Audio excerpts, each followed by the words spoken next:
Hello everyone, welcome to audiotape. My name is Niharika Walia Bhatnagar और मैं आपके साथ में हूँ for our AFM marathon. Accounting and financial management for bankers का पेपर पोस्टपोन हो गया था कुछ एरियाज के अंदर because of Indo Pak war उस टाइम पर चल रही थी। सो आज हम कवर करने वाले हैं हमारे वो quick questions for you so that you can prepare well for your examination and I hope आपका पीपीबी का एग्जामिनेशन भी अच्छा गया हो। चलिए, before I proceed further everyone, अगर अभी तक आपने हमारी पीवाईक्यू बुकलेट नहीं देखी है तो जल्दी से उसको देखिए, क्योंकि इस बार बहुत से क्वेश्चंस पहले प्रीवियस ईयर क्वेश्चंस में से आए हैं। जो भी पहले पेपर होके हटा है उसमें बहुत से क्वेश्चंस आपके प्रीवियस ईयर क्वेश्चंस के रिपीटेड टॉपिक्स हैं। तो हो सके तो सबसे पहले आप क्या कर सकते हैं, लिंक यहाँ पर एक डिस्क्रिप्शन में गिवन है, डिस्क्रिप्शन में जाइए और वहां से आप उस लिंक पे जा सकते हैं जिसमें आपको प्रीवियस ईयर पेपर्स की सारी डिटेल्स मिल जाएंगी। तो आपको previous year paper question solve मिल जाएंगे with explanation which will help you in preparing better in a better way for sure, क्योंकि आपको वो गाइडेंस मिल जाती है to look forward towards the way किस तरह के क्वेश्चंस आए हुए हैं और किस किस तरह के टॉपिक्स आपके एक्सपेक्टेड हैं एग्जाम में। चलिए शुरू करते हैं हमारा आज का सेशन। चलिए, हमारा फर्स्ट क्वेश्चन है एएस को लेकर। ये अभी जो क्वेश्चंस आए हुए हैं उनमें भी ये कवर्ड था। The accounting standard related to the cash flow statement is AS2, AS3, AS4 और AS5। AS2 आपका इन्वेंट्री वैल्यूएशन का है, AS3 आपका कैश फ्लो वैल्यूएशन का है, AS4 और AS5 जो है ये आपके नेट प्रॉफिट से रिलेटेड दोनों है। ठीक है, so in this case the correct answer is option number B.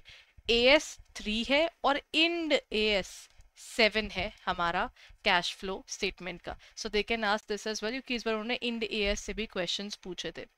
Which of the following is correctly matched? AS1 cash flow statement है, ये भी हम पढ़कर आए हैं, ऐसा नहीं है।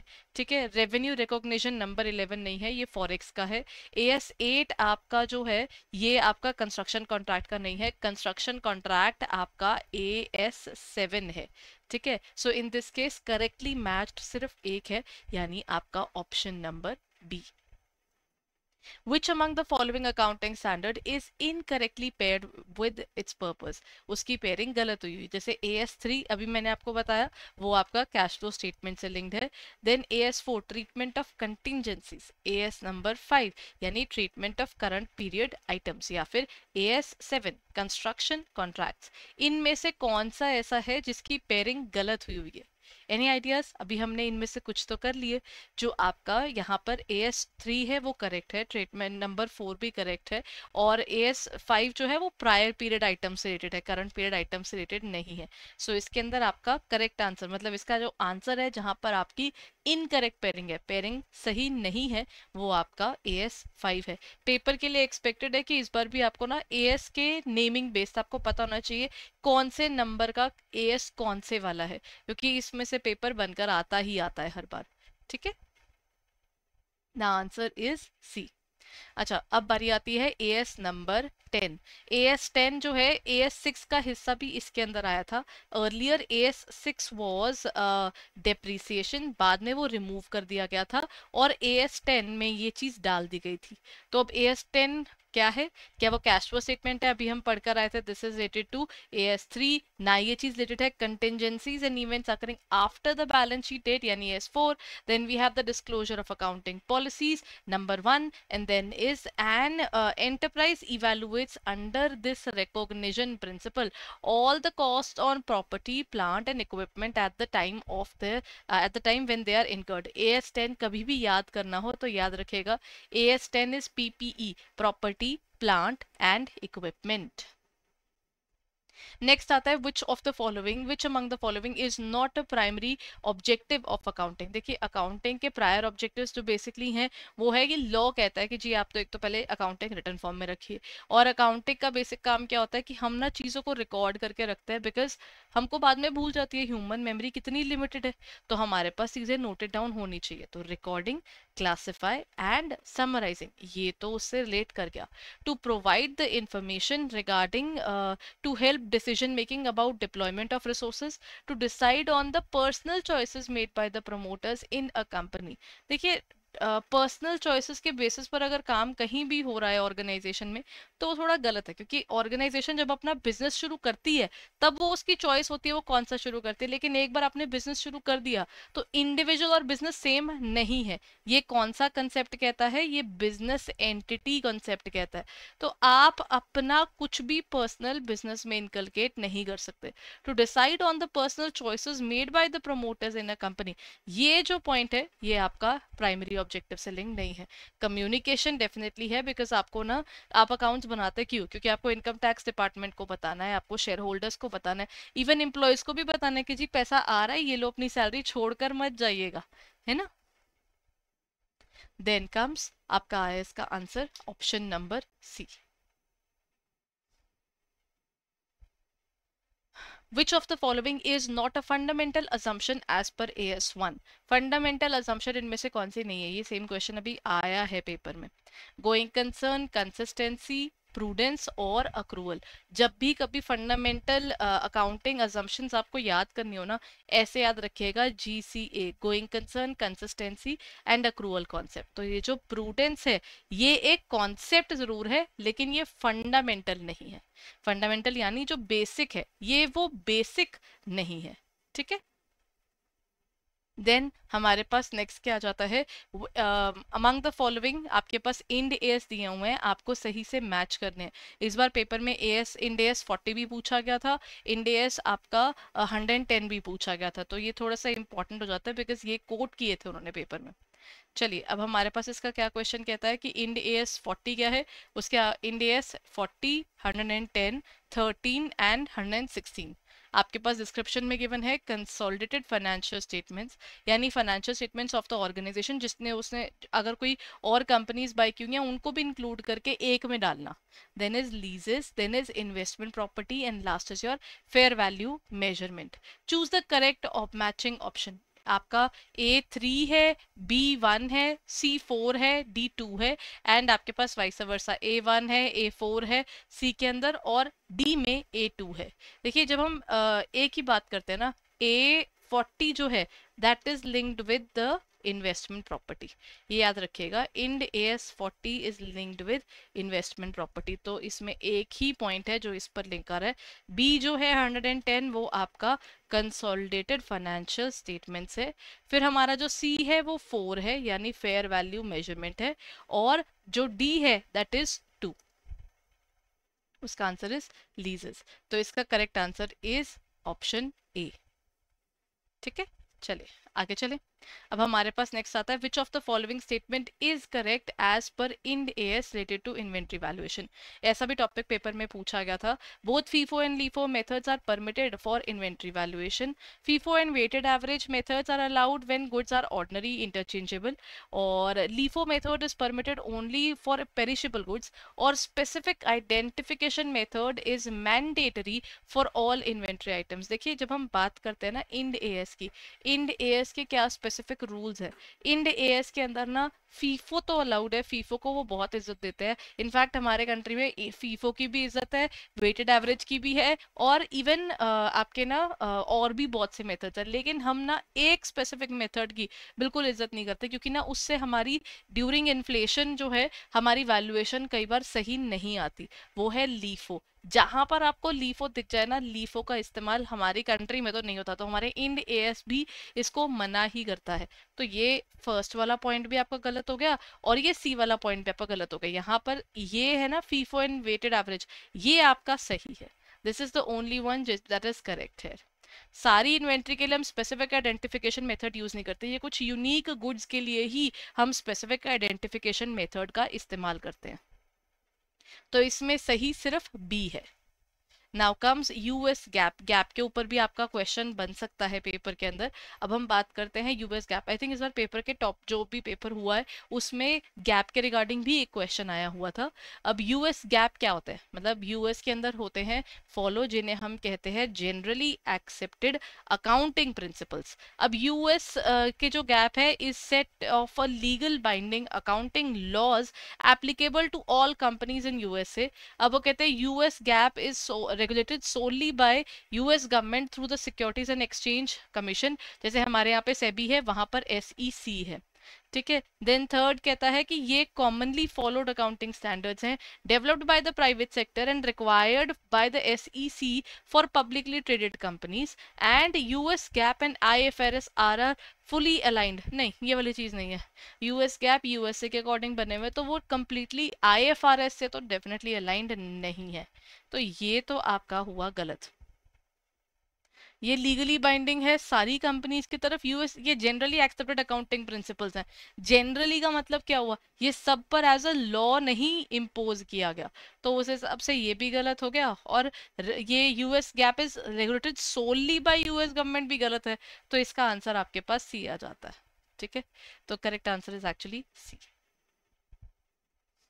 Which of the following statement about fair value accounting is correct. अभी हमने रिसेंटली इस बारे में बात भी की थी, अगर आपने मेरे थोड़े बहुत शॉर्ट्स वगैरह देखे हैं तो मैंने इस टॉपिक को कवर किया था। In terms of new systems of accounting ना दो तरह के हैं, एक होता है वैल्यू अकाउंटिंग और एक होता है फेयर वैल्यू अकाउंटिंग। दोनों में फर्क क्या है, जब आप इंडिविजुअल कॉन्ट्रीब्यूशन निकालने की बात करते हो, कैसी इंडिविजुअल कॉन्ट्रीब्यूशन, जब आप वो निकालोगे तो आप वैल्यू अकाउंटिंग का इस्तेमाल करते हो। फेयर वैल्यू में आप नॉर्मली मार्केट वैल्यू के हिसाब से चलते हो। तो current value of your assets and current value of your liabilities, उन दोनों को जब माइनस करते हैं तो हमारी एक वैल्यूएशन निकल कर आती है। तो आप जो भी चीज इसमें निकालोगे ना, वो आपकी किस पे चलती है, फेयर वैल्यू पे। अब फेयर वैल्यू यानी करंट वैल्यू पर। अब इसके अंदर भी ना कुछ इंपॉर्टेंट एस्पेक्ट्स है एवरीवन। इसके अंदर ना एक चीज ये आ जाती है कि फेयर वैल्यू के अंदर ना आगे दो अप्रोचेस और है, एक इनकम अप्रोच है, एक कॉस्ट अप्रोच है। आप कितना कमा सकते हो वो भी आपकी एक बेसिस बन जाएगा। ठीक है, और आपकी कॉस्टिंग भी इसका बेस बन जाता है। तो फेयर वैल्यू अकाउंटिंग जो होती है ये इससे रिलेट करती है। तो अब यहाँ पर क्या कहता है, ये हिस्टोरिकल कॉस्ट पर बेस्ड होती है, हिस्टोरिकल पर तो ये बेस नहीं होती। अब सेकेंड पॉइंट कहता है कि ये रिलेट करती है करंट मार्केट कंडीशन से, तो ये तो हमारा पॉइंट सॉल्व कर गया। Then fair value accounting reflects the holder's intention to retain or sell assets. ये तो सही है कि नहीं है, ये नहीं है, ये उसको नहीं कर रहा, ये रिफ्लेक्ट नहीं कर रहा आपकी इंटेंशन, ये बता रहा है कि आपके पास चीज है कितने की। और fair value accounting widely accepted है नहीं, इसके बहुत लिमिटेशंस है। अगर आप फेयर वैल्यू अकाउंटिंग यूज कर रहे हो तो आपको रोज रोज वैल्यूएशन करनी पड़ेगी। ये वैल्यूएशन करना बहुत ज्यादा कंबरसम भी तो काम हो जाएगा। It doesn't seem that easy, isn't it. ठीक है, तो चलिए अब चलते हैं हम आगे। Fair value accounting reflects the holder's retain, नहीं, तो इसके अकॉर्डिंग हमारा आंसर हो गया बी। ठीक है, answer is B. Now comes the increasing awareness on the part of the entrepreneurs and industrial managers for using scientific principles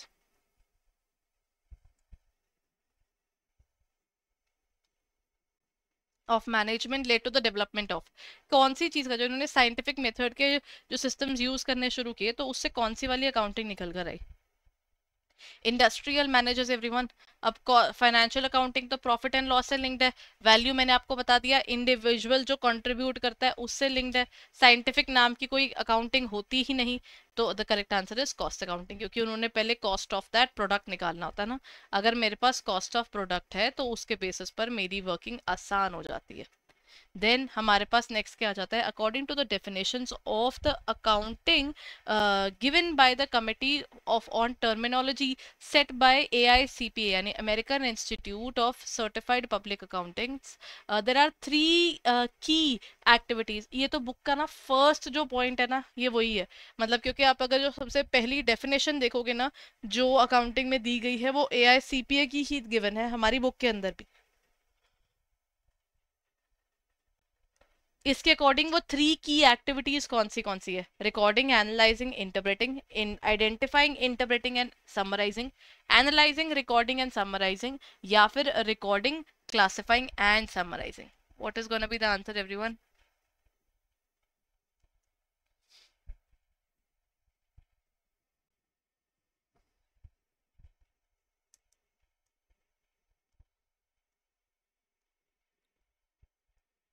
जब भी ये AICPA की पॉइंट का याद करना हो ना, इसका सिर्फ एक ही अच्छा तरीका है, वो है याद रखिए RCS।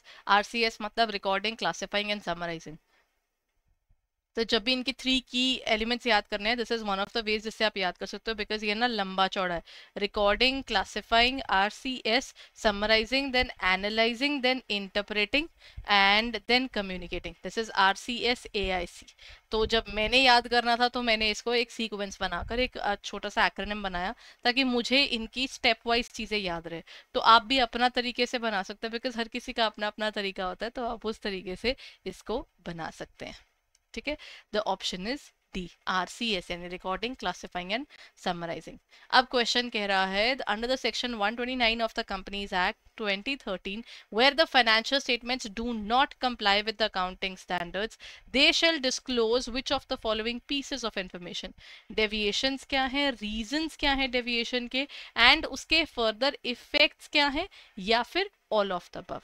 देखिए, जब भी आप अकाउंटिंग स्टैंडर्ड्स को फॉलो नहीं करते हैं, अकाउंटिंग स्टैंडर्ड्स एज सच सबके लिए मैंडेटरी हैं, तो अगर कोई फॉलो नहीं करता है तो उस केस में the answer would B all of the above. आपको सब बताना है कौन कौन से अकाउंटिंग स्टैंडर्ड्स आप फॉलो नहीं कर रहे हैं, उसके पीछे के रीजन क्या है, और ये जो डेविएशन है ये इसका इम्पैक्ट क्या पड़ रहा है आपके प्रॉफिट एंड लॉस पे, ताकि ये ना हो कि आपकी सडन जो बुक्स के अंदर एक चेंज दिख रहा है उसको देखकर लोग या तो आपसे डरकर आपकी कंपनी से पैसा निकाल ले, या ये सोचे कि ये तो बड़ी जल्दी ग्रो करके उसमें पैसा डाल दे, जबकि it is not related to any of those things, it's just related to the area of financial statement presentation में उन्होंने कुछ हेरा फेरी कर दी है, अकाउंटिंग स्टैंडर्ड्स का वो कुछ फॉलो नहीं करा, जिसके चलते अकाउंट्स में कुछ एबनॉर्मल ग्रोथ दिख रही है या फिर एबनॉर्मल लॉसेस दिख रहे हैं।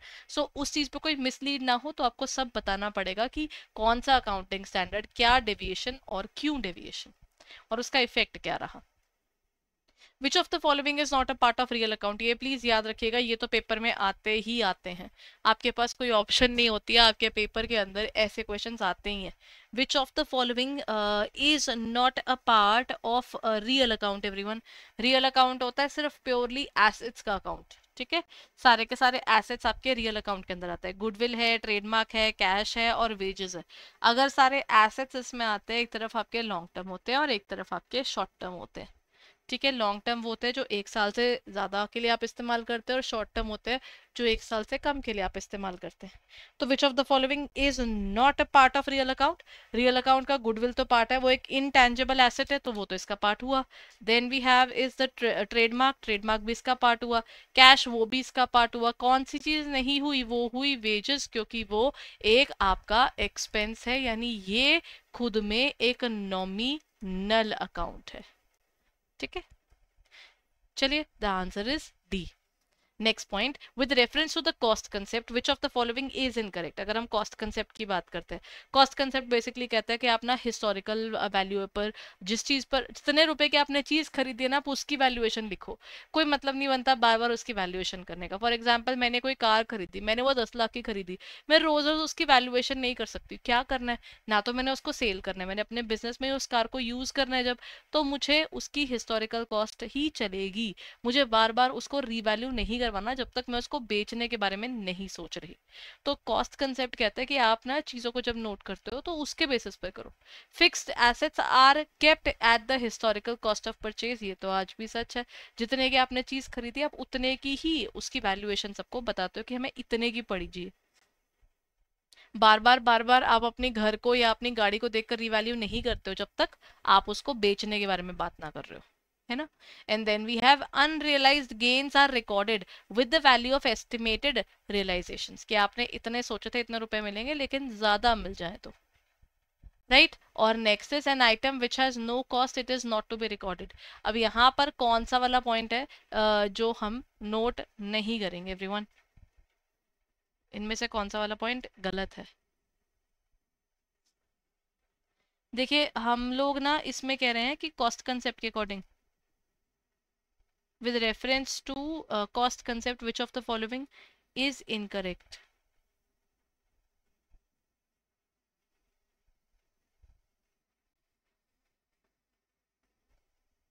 वैसे एक्चुअली ना इसमें क्वेश्चन को चेंज कर रही हूँ, इसमें आना चाहिए विच of the following is correct, क्योंकि जो लास्ट 3 है ना ये गलत है।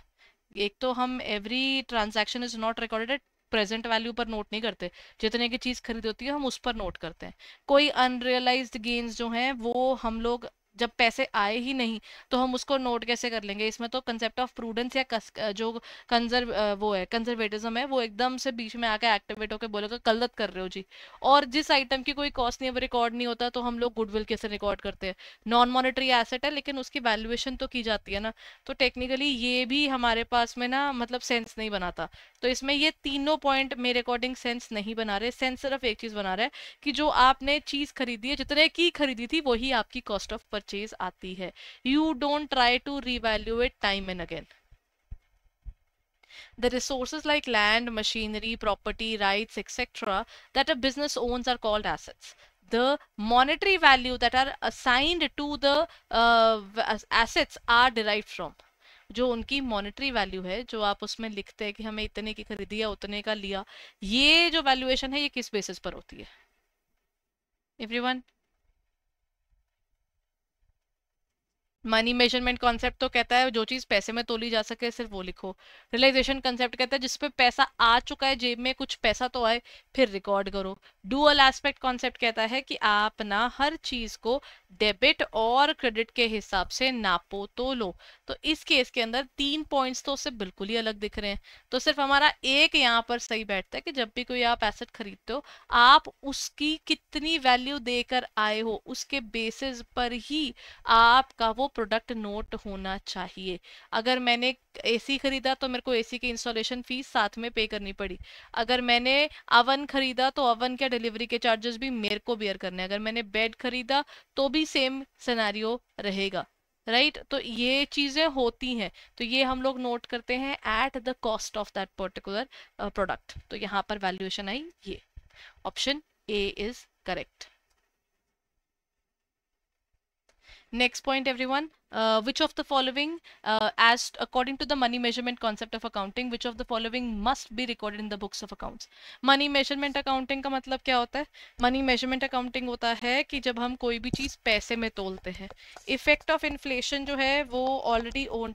देखिए अगर मैं इन्फ्लेशन की बात करूँ उसको हर बार रिकॉर्ड करने लग गई ना तो ये तो दाम तो बढ़ते ही जा रहे हैं हर चीज के।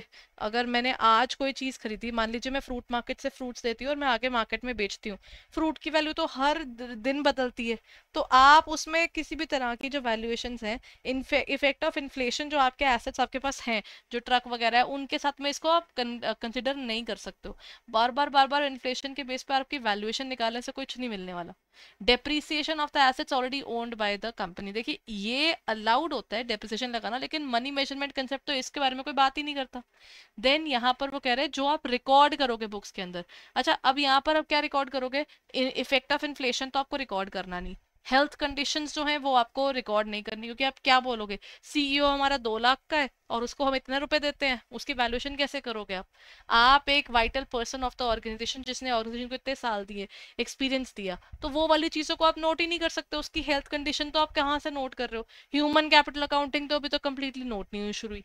और working conditions in the organisation ये पुअर और अच्छी और उस सब के बेस पर हो सकती है। इट कैन नॉट बी इतने रुपए की है वो, ठीक है, जितना वो काम कर रहे हैं, नहीं। तो इसके हिसाब से अगर हम बात करते हैं मनी मेजरमेंट कॉन्सेप्ट के अकॉर्डिंग, यहाँ पर सिर्फ एक डेप्रीसिएशन ही है जो क्वांटिफाई की जा सकती है, दो वो खुद में एक नॉन कैश एक्सपेंस है। एक ऐसा एक्सपेंस जिसके लिए हम कोई पेमेंट वैसे तो करते ही हैं, ठीक है ना। डेप्रिसिएशन के लिए किस तरह से होता है, जो भी आपका लॉस हुआ है वो आपको ही पता होता है कि आपने लाख रुपए की चीज खरीदी, अब जब बिकेगी तो शायद 5,000 की बिक रही है सिर्फ, तो आपके 95,000 तो लगे ही है ना उस पर्टिकुलर एसेट के ऊपर। तो होता तो वो है ही, बट मनी मेजरमेंट कॉन्सेप्ट कहता है कि जो चीज पैसे में तोली जा सके सिर्फ आप उसको बुक में नोट कीजिए, बाकी सब रैंडमली चीजों को नोट नहीं कीजिए। देन ऑप्शन आया बी। नेक्स्ट पॉइंट आता है in accountancy the business entity concept separates the entity of owners और प्रमोटर्स फ्रॉम द बिजनेस। ये क्यों करना पड़ता है? बिजनेस एंटिटी कंसेप्ट कहता है कि बिजनेस और बिजनेसमैन दोनों भिन्न भिन्न लोग हैं, दोनों सेम नहीं है। इसीलिए बुक्स ऑफ अकाउंट्स के अंदर हम पर्सन के अकाउंट्स उसमें नहीं लिखते, वो अपना खर्चा बेचारा अलग लिखता है, लेकिन जब ऑर्गेनाइजेशन के लिए लिखता है तो वो एक जगह पर नोट होता है। Any money withdrawn by the promoter in the recorded as a part of losses, हम लोग जो भी वो पैसा निकाल रहे हैं, नहीं, the profit is related to as a liability while loss is an asset। देखिए ये आप क्या कैसे नोट करोगे?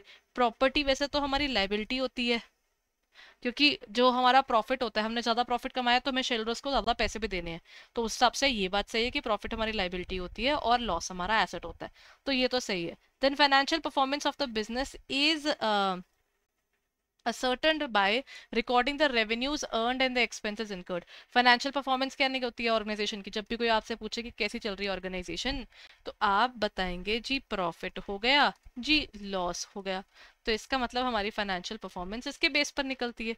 तो ये और ये पॉइंट तो सही है, लेकिन पहला जो है वो कहते हैं कोई भी बिजनेस से अगर वो पैसे निकालता है तो वो उसके लॉसेस में क्यों नोट होगा? अगर पर्सनल पर्पस के लिए कोई भी पर्सन पैसे निकालता है, we call it the drawings in the books of accounts, ठीक है। तो अगर बिजनेस पर्पस के लिए पैसे निकालता है तो वो बिजनेस में से चीज कैश फॉर्म में गई है। तो उस हिसाब से जो आपका पॉइंट नंबर 1 है, ये आपका इस कंसेप्ट के हिसाब से नहीं बैठता, ठीक है। बिजनेस और बिजनेसमैन अलग अलग होते हैं, वो ये कहता है जो बिजनेस है, जब बिजनेसमैन इसमें पैसा लगाता है, दैट इज कॉल्ड आपका जैसे ये इसे हम कहते हैं कैपिटल। और यही अगर पर्सन अपना हाथ खींचे तो और बोलता है खुद पढ़ो, तो वो चीज आपके पास क्या होता है? जैसे आप अगर हम वैसे बात करते हैं ना, बिजनेसमैन अगर बिजनेस से अगर मेरी ग्रोसरी शॉप है, मैं अपने घर भी अपने ही बिजनेस में से लाई हुई चीजों में से कुछ ले गई, मुझे स्टॉक को मेंटेन करने के लिए नोट करना पड़ेगा कि जी मैंने इतने रुपए बिजनेस के थे और ये मैंने अपने घर ले गई हूँ मैं, है ना। तो मुझे वो चीज बतानी ही पड़ेगी, क्योंकि मैं मेरे को अपनी ड्राइंग्स और अपनी कैपिटल ऑर्गेनाइजेशन में बतानी होगी, ताकि मेरी ऑर्गेनाइजेशन में कितने रुपए कम कितने रुपए ज्यादा वो चीज ने नोटिस हो सके, ठीक है ना। वो पैसा सही से रिकॉर्ड होगा तो ही फायदा। तो यहाँ पर हमारे पास आ जाता है कोई भी मनी अगर आप बिजनेस से निकालते हो तो वो लॉसेस के तौर पर नोट नहीं होगा।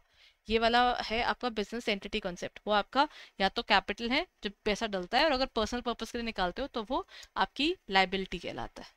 मतलब एक तरह से वो ड्राइंग्स बन जाता है, क्योंकि वो अलग पॉइंट है ना, इसलिए। विच of the following is associated with the rules of debit what comes in, credit what goes out? I hope ये आपको पता है।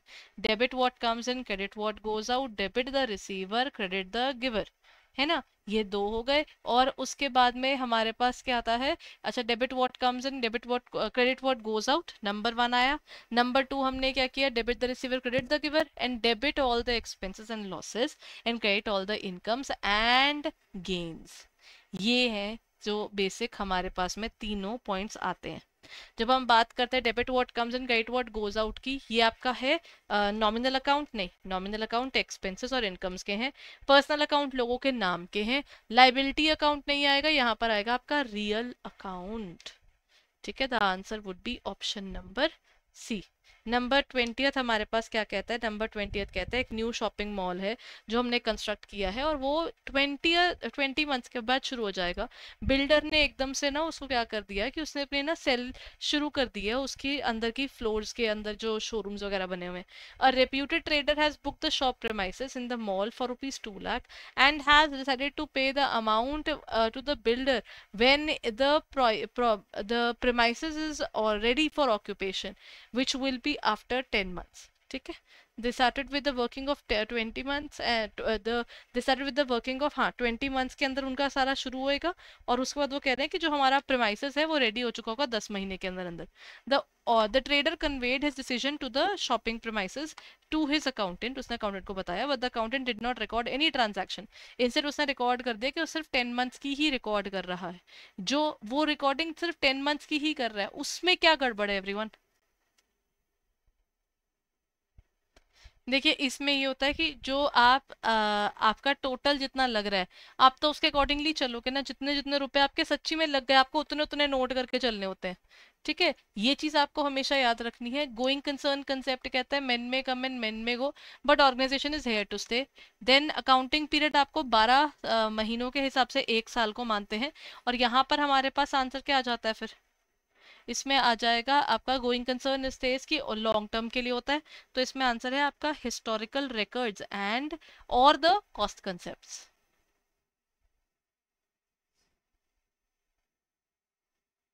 Done everyone?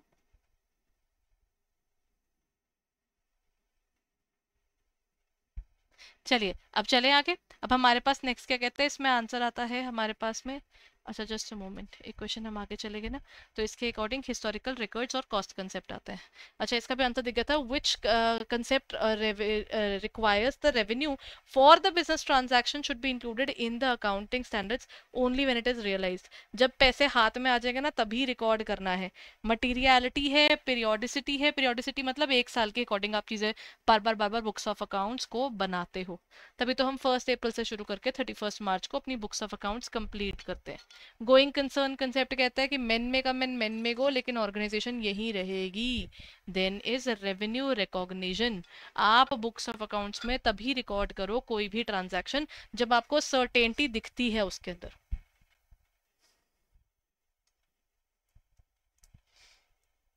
The answer would B revenue recognition.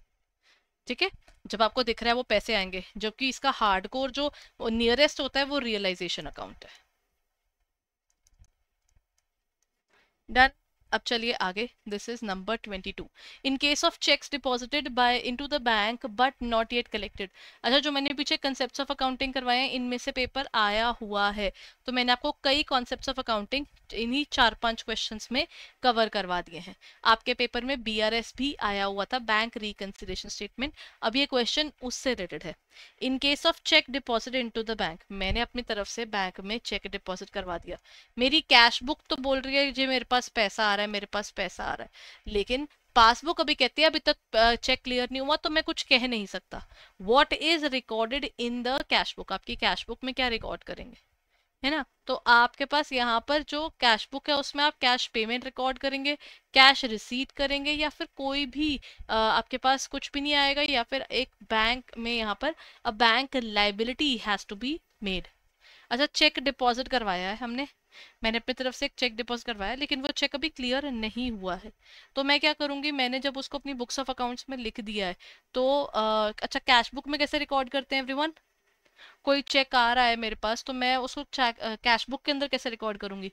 Cash book का रूल पता है, कैश बुक का rule होता है debit what comes in, credit what goes out. क्योंकि वो एक एसेट है ना, ये एसेट के पॉइंट ऑफ व्यू से बात कर रहे हैं। जब आपको पैसे आने हैं ना, यहाँ पर आप रिकॉर्ड करोगे किसमें, कैश बुक के अंदर। जब आपको पैसे आने होते हैं तो वो रिसीट साइड पे आते हैं, जब जाने होते हैं तो पेमेंट साइड से जाते हैं। ठीक है, बस फर्क ये है कि बैंक के अंदर हमारे पास पेमेंट, जैसे ये डेबिट और क्रेडिट में जाते हैं, जो पेमेंट्स कर रहे हो वो सारी डेबिट्स में, जो पर्सन निकाल के जा रहा है और जो बिजनेस में डाल रहा है वो आपका क्रेडिट में। वही सेम चीज यहाँ भी होती है। तो आपके पास इसकी वैल्यूएशन क्या आएगी, इसका आंसर आएगा बी। अभी आप क्या करोगे, आपने कैश बुक को आपने कैश का रिसीट जो है वो नोट करना है कि हाँ जी हमारे पास में एक चेक हमने लगा दिया है, इससे मेरा बैलेंस इतने दिनों में बढ़ जाएगा।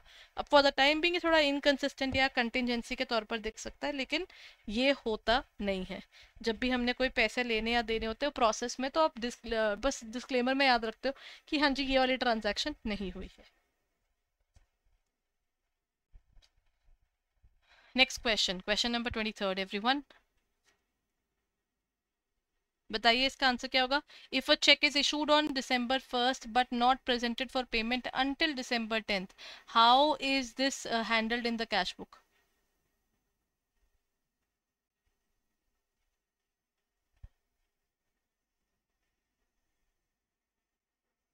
हमने एक चेक इशू कर दिया, मेरे को लगा वो मिस्टर वाई हैं, उन्होंने पैसे निकाल दिए होंगे, मैं साइड पर खड़ी होकर रो रही हूँ कि हाय मेरे पैसे चले गए, मेरे पैसे चले गए, लेकिन December 10th तक उस पर्सन ने वो पैसे निकाले ही नहीं है। तो ये गलती मेरी बुक्स में तो चल रही है ना, मैंने रिकॉर्ड ही क्यों करा है जब उसने पैसे निकाले ही नहीं है। या तो वो पैसे निकाल लेता तो वो चीज आ जाती।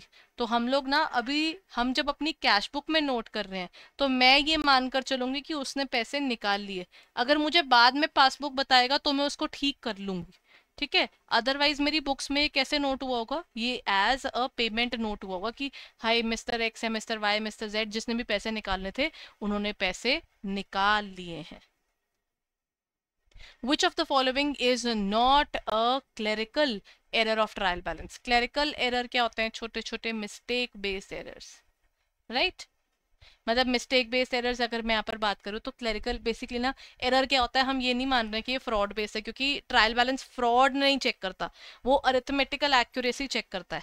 तो जब वो अरिथमेटिकल एक्यूरेसी चेक करता है तो वो कुछ एक एरर्स को मानता है कि छोटे मोटे एरर्स हैं, उनको वो क्लरिकल एरर्स कहता है। एक ट्रांजैक्शन जो कभी रिकॉर्ड ही नहीं हुई उसको हम कहते हैं ओमिशन, जो हम भूल ही गए हैं रिकॉर्ड करनी वो ओमिशन कहलाती है।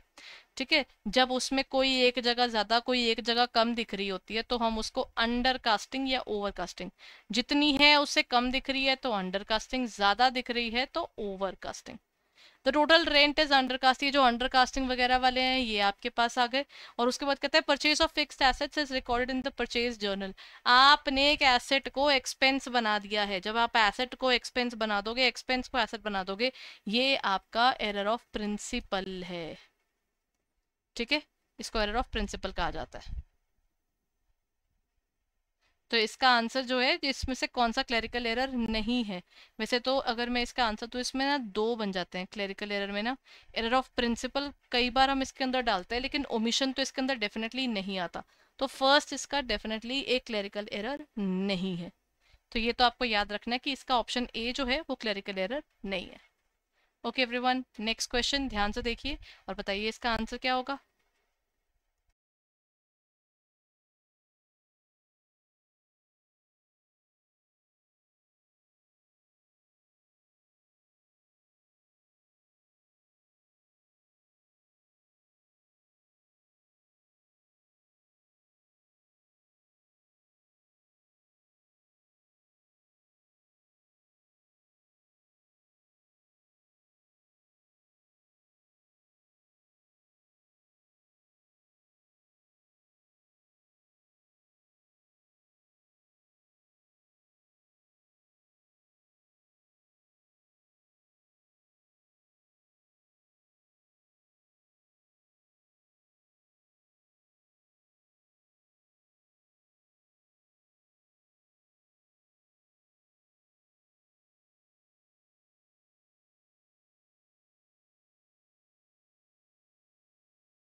हाँ जी, बताइए क्या होगा। Which of the following pairs are correctly matched?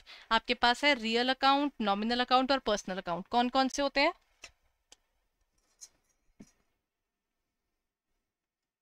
ये टॉपिक रिपीटेडली पेपर में आता ही आता है। अब ये टॉपिक क्या है? रियल अकाउंट सारे एसेट्स के लिए होता है, नॉमिनल अकाउंट सारे आपके एक्सपेंसेस और लॉसेस के लिए होता है, और पर्सनल अकाउंट जो होता है ये आपका होता है फॉर, पर्सनल अकाउंट होता है पर्सन्स के रिलेटेड, चाहे रियल पर्सन हो जैसे आप और मैं, हम नेचुरल पर्सन्स हैं, या आर्टिफिशियल पर्सन्स हो, या फिर रिप्रेजेंटेटिव पर्सनल हो। पेपर में अभी भी मैं एक्सपेक्ट करती हूँ इसमें से आपके पास एक दो क्वेश्चंस होते ही होते हैं। गोल्डन रूल्स ऑफ अकाउंटिंग के पेपर में कभी मिस नहीं करते।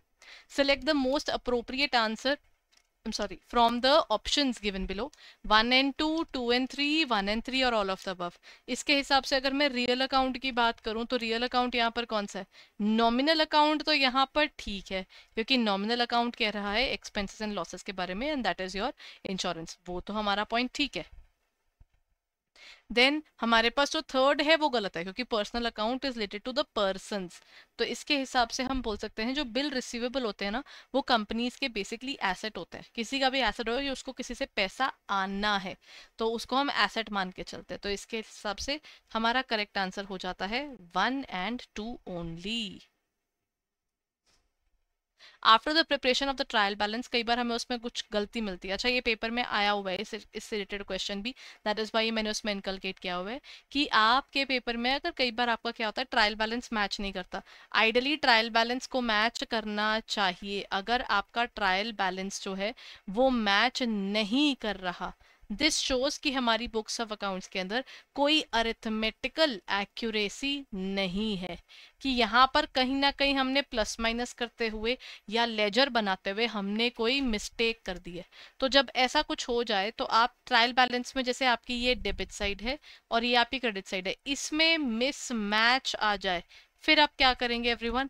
Is it related to the error account, correcting account, suspense, या no separate account is maintained? अगर ये चीज हो जाए तो सबसे पहले एक सस्पेंस अकाउंट बनाया जाता है। बट याद रखिएगा, सस्पेंस अकाउंट एक डमी अकाउंट है, ना ये रियल है, ना ये पर्सनल है, ना ही ये नॉमिनल है, और ना ही ये ज्यादा देर के लिए खुला रहता है। ऑर्गेनाइजेशंस को अपनी रिटर्न फाइलिंग से पहले पहले इस अकाउंट को क्लियर करना जरूरी होता है, उसके बिना उनका काम नहीं चल सकता, वो बुक्स ऑफ अकाउंट्स सबमिट नहीं कर सकते।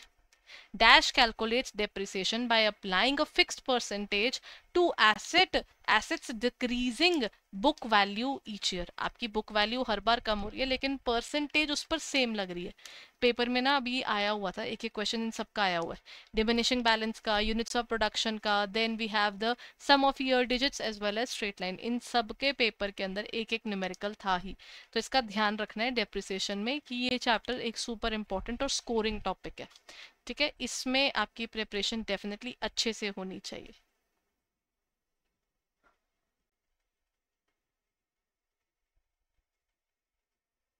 क्या आएगा इसका आंसर? फिक्स्ड परसेंटेज लग रही है ना, परसेंटेज फिक्स है, अमाउंट फिक्स नहीं है। अगर अमाउंट फिक्स होती तो स्ट्रेट लाइन मेथड होता। सम ऑफ ईयर डिजिट मेथड में तो आपकी वो अमाउंट चेंज होती रहती है। Then units of production method जो, तो जितना आप प्रोड्यूस करोगे उतने पर लगती है।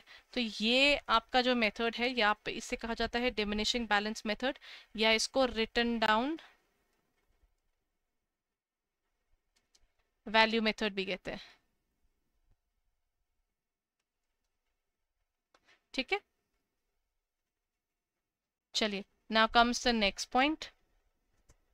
Next point says which one of the following statements about the CSR is correct? Corporate social responsibility के बारे में इनमें से कौन सी चीज सही है? Corporate social responsibility अच्छा is not correct. CSR basically ना बहुत सी ऑर्गेनाइजेशंस करती है, इवन टाटा करती है, बहुत सी और ऑर्गेनाइजेशंस, अब तो सबको ही CSR करना कंपलसरी हो गया। उनकी ना एक स्पेसिफिक अमाउंट ऑफ टर्नओवर के से ऊपर उनको जरूरी हो गया कि जितना आप कमा रहे हो उसके हिसाब से आपको CSR कॉर्पोरेट सोशल रिस्पॉन्सिबिलिटी भी पे करना पड़ेगा। Companies Act specifies the company which are required to spend money on CSR. CSR spends in is totally voluntary. वो voluntary कभी भी नहीं थी, वो लॉ के थ्रू ही आई थी CSR बेसिकली ना। बहुत कम ऐसी ऑर्गेनाइजेशन है जो इसका काम करती हैं, अदरवाइज सबके ऊपर ना ये इनवॉलेंट्री है, आपके ऊपर लगनी ही लगनी है। तो इसका आंसर आ जाएगा B. Only specified activities are eligible, नहीं, ऐसे कोई स्पेसिफिक एलिजिबिलिटी में तो नहीं डिफाइन किया जाता। सोसाइटी के अपलिफ्टमेंट के लिए आप कुछ भी कर रहे हो तो वो इसी के अंडर काउंट होगा। Then companies are required to spend at least 2%, ये वाला पॉइंट तो बिल्कुल ठीक ही है। अच्छा हाँ, और ये वाला पॉइंट भी ठीक है, सी वाला पॉइंट भी ठीक है, कि कोई भी जो आपकी एक्टिविटीज है वो इसमें कुछ कुछ स्पेसिफिक एक्टिविटीज ही हैं। एनजीओज के लिए आपने मदद करी है, एजुकेशन में आप बच्चों की मदद कर रहे हैं, वो वाले सारे पॉइंट्स इसमें आते हैं, रैंडमली कोई भी इसमें ऐड नहीं किया जाता। ये पॉइंट बिल्कुल ठीक है इसका, और फर्स्ट वाला पॉइंट भी ठीक है।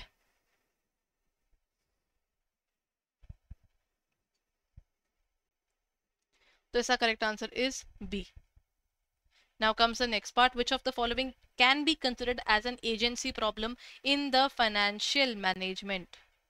एजेंसी प्रॉब्लम क्या होती है पता है? हमारे जो वो होते हैं ना directors, they are treated as an agent of the organisation. तो अब होता क्या है, अब वो ऑर्गेनाइजेशन के लिए काम करते हैं लेकिन ओनर तो वो लोग नहीं होते ना, ओनर तो शेयर होल्डर्स होते हैं। तो कई बार एक कन्फ्लिक्ट देखने को मिल जाती है बिटवीन द टू।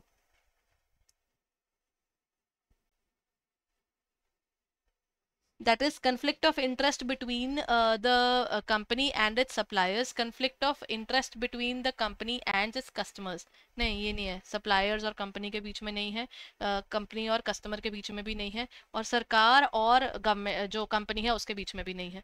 ये पॉइंट्स इनमें से तो कोई भी वैलिड नहीं है, इनमें सिर्फ एक ही पॉइंट वैलिड है कि ये चीज कहाँ पर लगती है। ये लगती है क्योंकि हमारा शेयर होल्डर, कंपनी के मालिक यानी उसके ओनर अलग हैं, the owners are shareholders, and the management is your MD, and आपकी जो बाकी टीम्स हैं वो आ जाती हैं इसके अंदर। तो ये दोनों की जो आइडियोलॉजी है और इंटरेस्ट्स हैं, उनकी जो वर्किंग है वो सेम नहीं चलती। तो उस हिसाब से यहाँ पर correct answer agency problem is related to the area of what, it is related to option number D, management और शेयर होल्डर्स दोनों अलग अलग है। अच्छा, नेक्स्ट क्वेश्चन आता है, what is risk return trade off. पता है रिस्क लेना हर एक ऑर्गेनाइजेशन के लिए तो अनिवार्य है। If you really want to grow, risk and return आपको लेकर चलना है, बट एक्सेसिव रिस्क हो गया तो काम चलेगा? एक्सेसिव रिस्क के साथ में एक्सेसिव रिटर्न भी आपको मिल जाएगी, लेकिन अगर लॉसेस हुए तो वो लॉसेस भी कोई छोटे मोटे नहीं होंगे, नहीं होंगे ना। तो which of the following is a correct option और representation of risk and return trade of?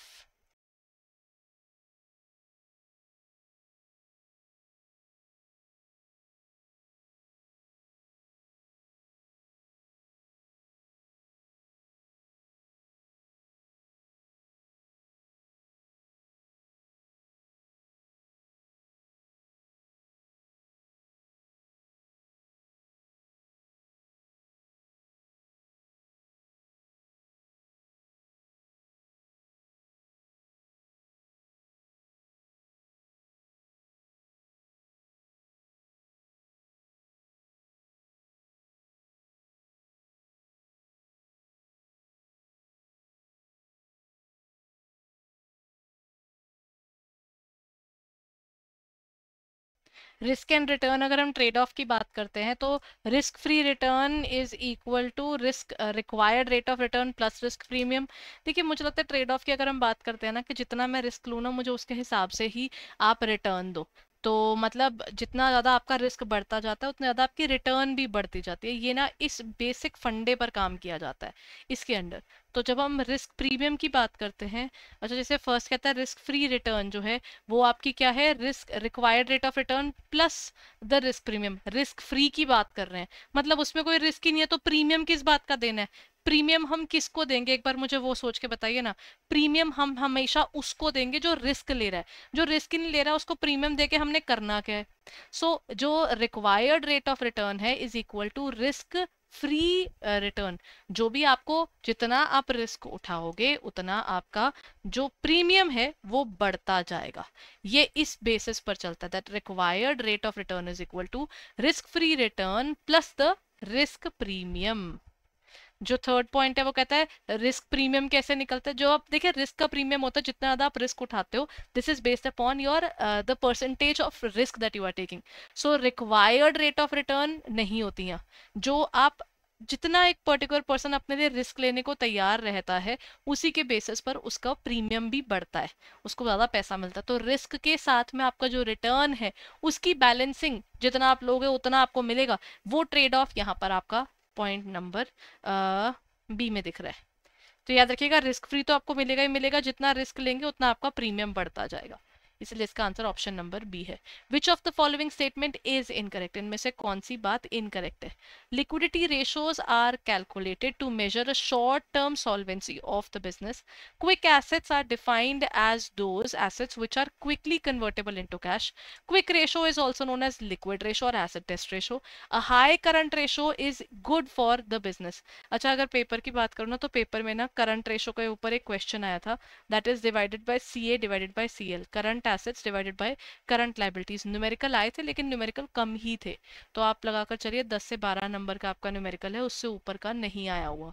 और अभी भी हम एक्सपेक्ट करते हैं कि आपके मतलब मैक्सिमम 20 नंबर से ऊपर आपके न्यूमेरिकल पोर्शन नहीं आते, लेकिन ये न्यूमेरिकल जो है वो आपको अच्छे नंबरों से पास जरूर करवा देते हैं। तो पहले एक बार बता देती हूँ, जो करंट एसेट्स होते हैं वो होते हैं जो आपके विद इन 1 ईयर जो आपके एसेट्स कन्वर्ट हो जाते हैं कैश में, उन्हें हम क्या कहते हैं? हम उन्हें कहते हैं करंट एसेट्स। और जो लाइबिलिटीज आपको 1 साल के अंदर अंदर पे करनी होती है उन्हें हम कहते हैं करंट लाइबिलिटीज। तो सी ए अपॉन सी एल का हमारा फॉर्मूला होता है for the current ratio. Quick ratio का फॉर्मूला होता है कि क्विक रेशो में से ना देखिए सारे एसेट्स तो एकदम से नहीं बिकते ना, देयर आर सर्टेन एसेट्स जिनको बिकने में ना हमारी जान लग जाती है। जैसे हमारा स्टॉक, स्टॉक हमारा कभी भी ऐसा होता है क्या कि हमारा स्टॉक है जो बड़े आराम से बिक जाता है? स्टॉक को कई बार हम एक बारी में जल्दी से बिकवा ही नहीं पाते। तो इसीलिए कहा जाता है कि स्टॉक को ना आप कभी भी लिक्विड एसेट्स में काउंट ना करें। वो एक करंट एसेट है, अग्रीड, क्योंकि आप उसको रखते हो शॉर्ट टर्म बेसिस के लिए। कोई भी ये नहीं सोच कर रखता कि चलो 2-4 साल बाद हम अपना स्टॉक बेचेंगे। हर किसी ने अपना स्टॉक जल्दी जल्दी बेचना होता है। तो इसीलिए जो क्विक रेशो है वो कहता है ये क्विक एसेट्स से रिलेटेड है। क्विक एसेट्स होते हैं जो हमारे एसेट्स होते हैं जो जिसमें सारे करंट एसेट्स नहीं आते। एक तो स्टॉक बड़ी जल्दी जल्दी नहीं बिकता, इसका नहीं पता चलता, तो ये लिक्विड नहीं है। और दूसरी चीज जो लिक्विड नहीं है वो है आपकी प्रीपेड एक्सपेंसेस। क्योंकि अगर मैंने कोई एक्सपेंस पहले पे कर दिया ना, अब मेरे को अगर पैसे की जरूरत पड़ भी गई तो मैं उससे जाकर पैसे मांग नहीं सकती।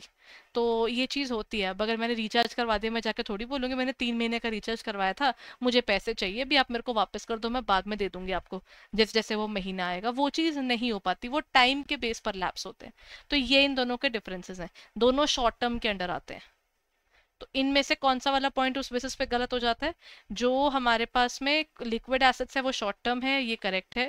क्विक एसेट्स में हमारे पास जो जल्दी से कैश में कन्वर्ट होते हैं, ये भी करेक्ट है। इसमें से पेपर में आपका प्रॉपर न्यूमेरिकल बनकर आया था, तो ये आपको पता होना चाहिए इसका फॉर्मूला। क्विक रेशो को हम लिक्विड रेशो या एसिड टेस्ट रेशो दोनों कहते हैं। High, very high current ratio नहीं, बहुत ज्यादा बड़ी करंट रेशो मतलब आपके पास बहुत सारा आइडल कैश पड़ा है। और बहुत ज्यादा आइडल कैश क्वेश्चनेबल चीज हो जाती है कि क्यों भाई आपके पास इतना कैश पड़ा ही क्यों है? What are you doing with all the cash that you have collected? Excessive cash होना एक अच्छी चीज नहीं है। ये तो क्वेश्चन किया जाता है कि ये वाले पैसे आप मार्केट में लगा देते, एटलीस्ट पैसा डबल ट्रिपल तो होता। ये अपने हाथ में रख के आपने क्या करना है कैश का? ठीक है, the answer is D. So इसका ना ये पूरा डिटेल यहाँ पर आपके पास अवेलेबल है।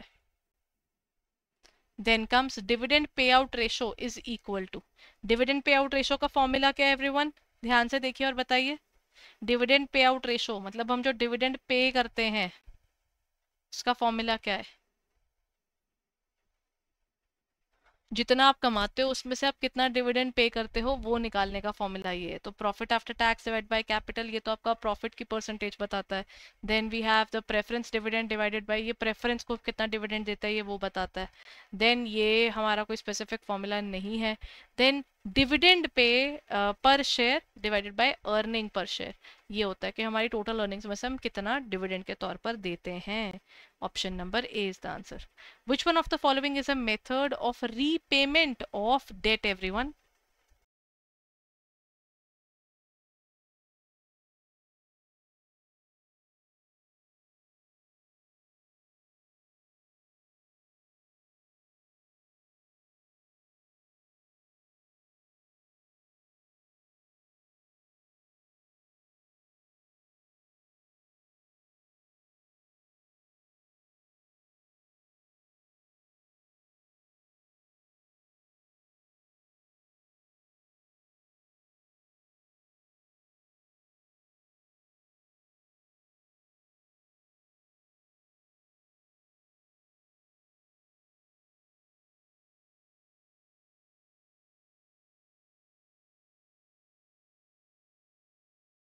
रीपेमेंट ऑफ डेट का मतलब क्या होता है? आपने जो अपना कोई भी लोन पे करा है, अब लोन पे करने का तरीका क्या होता है? या तो आप एक बारी में पूरा पे कर दो या ईएमआईज बनाकर पे करो।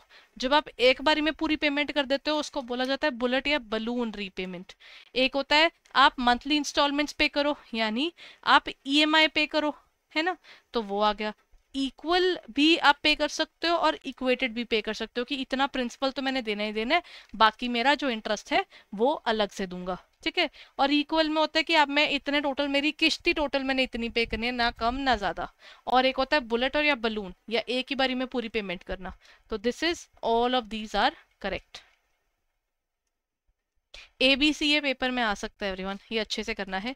एबीसी लिमिटेड है, it has a capital structure comprising of 60% debt and 40% of equity. The cost of debt and cost of equity is given with you. What is the weighted average cost of capital? आपको निकालना है WACC, weighted average cost of capital का formula क्या होता है? Weighted average cost of capital होता है आपकी cost of equity into weight of equity, cost of debt into weight of debt. आपकी इक्विटी कितनी है? अच्छा मेरे को दिख रहा है weight of debt is 60%, equity का वेट इज 40%, और आपके पास में डेट जो है वो 10% पे है और इक्विटी आपकी 16% पे है। तो दिस गिव्स अराउंड 6.4 यहाँ, और 10 का 60%, तो दैट इज 6। तो इसके हिसाब से टोटल बन गया 12.4%। This is what, this is the weighted average cost of capital. ठीक है, डन एवरीवन। एक बार ध्यान से इसको देख लीजिए, फिर हम आगे चलते हैं।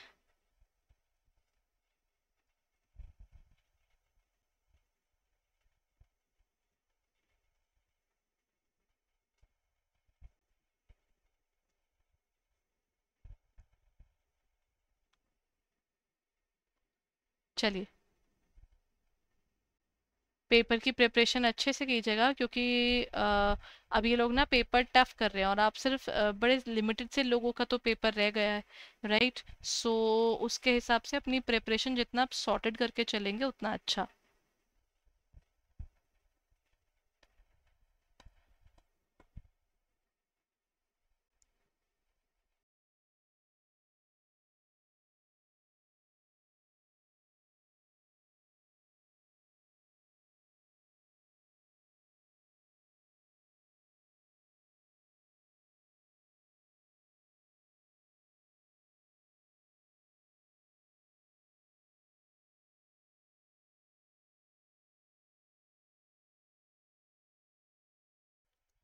आई होप ये क्वेश्चन हो गया सबका। चलिए अब हम चलें आगे।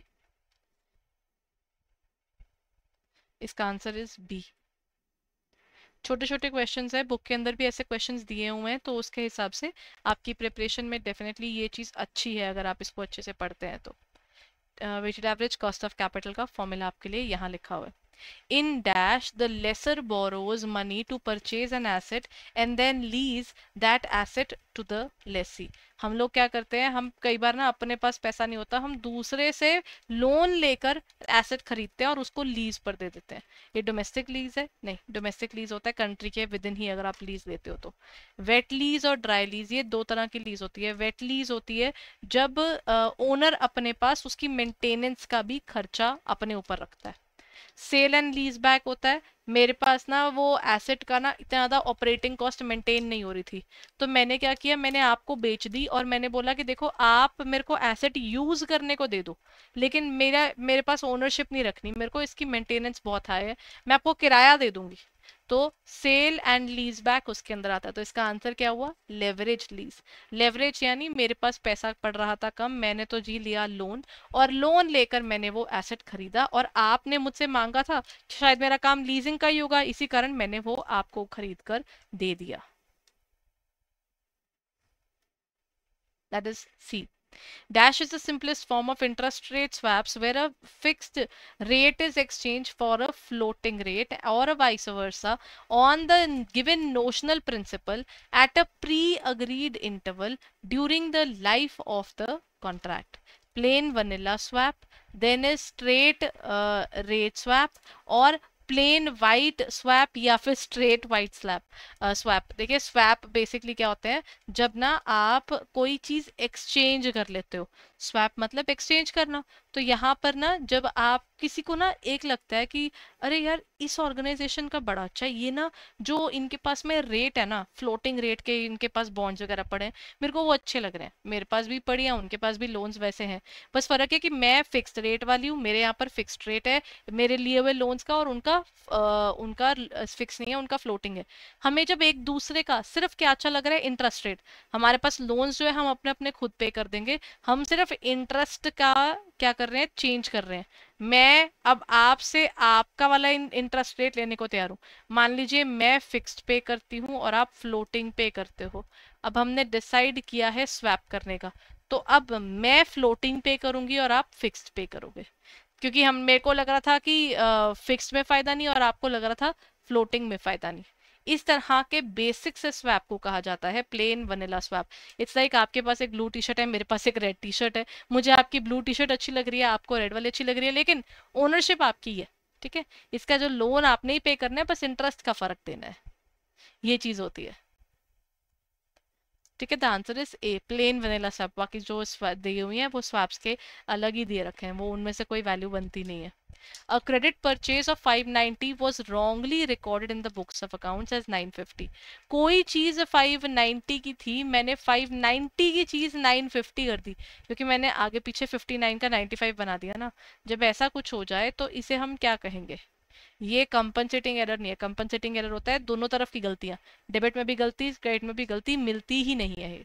एरर ऑफ ओमिशन यानी हम भूल जाते हैं, और एरर ऑफ प्रिंसिपल क्या होता है, जहां पर मैं लॉज के साथ में किसी भी तरह का जो उसमें पॉइंट होता है उस पर हमारा बहुत ज्यादा ध्यान रहता है कि लॉ में कोई गड़बड़ नहीं होनी चाहिए। हमने ना प्रॉपर लॉज को, या आप बोल लीजिए वो जो हमारे अकाउंट्स में तो लॉज नहीं, अकाउंट्स में तो हमारे वो है ना रूल्स है, तो हम रूल्स की कोई वायलेशन नहीं कर रहे हैं। तो इसमें क्या आएगा,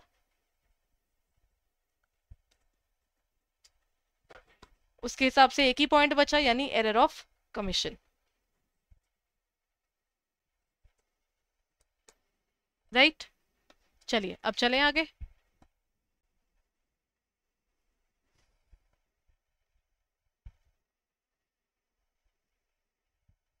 Which of the following statement is true about the golden rule of accounting in real accounts?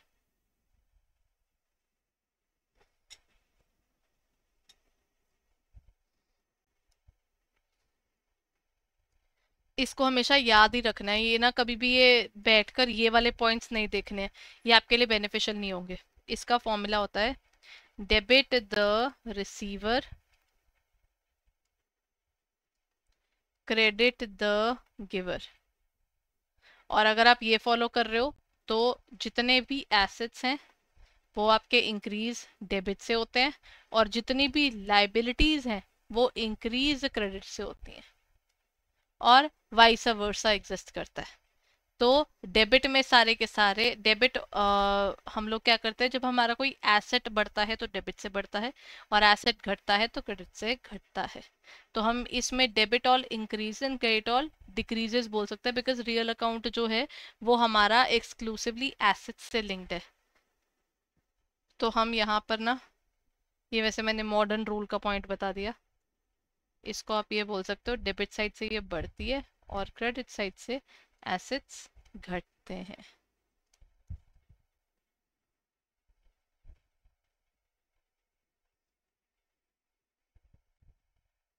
Done everyone, got the idea?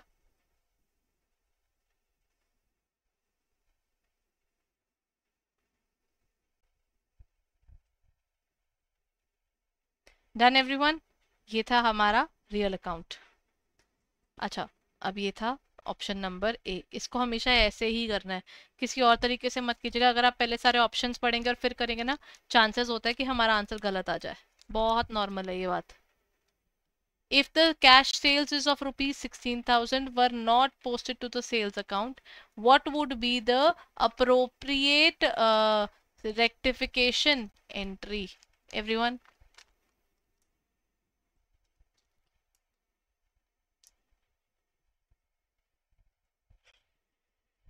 अगर मैंने कैश सेल्स ही बुक नहीं की है, कहाँ पर, एक्सक्लूसिवली सिर्फ एक जगह, मैंने सेल्स अकाउंट में नहीं डाली है, बाकी जगह डाल दिया है, इसका मतलब है ना सिर्फ एक अकाउंट की गलती है, दूसरी तरफ गलती नहीं है।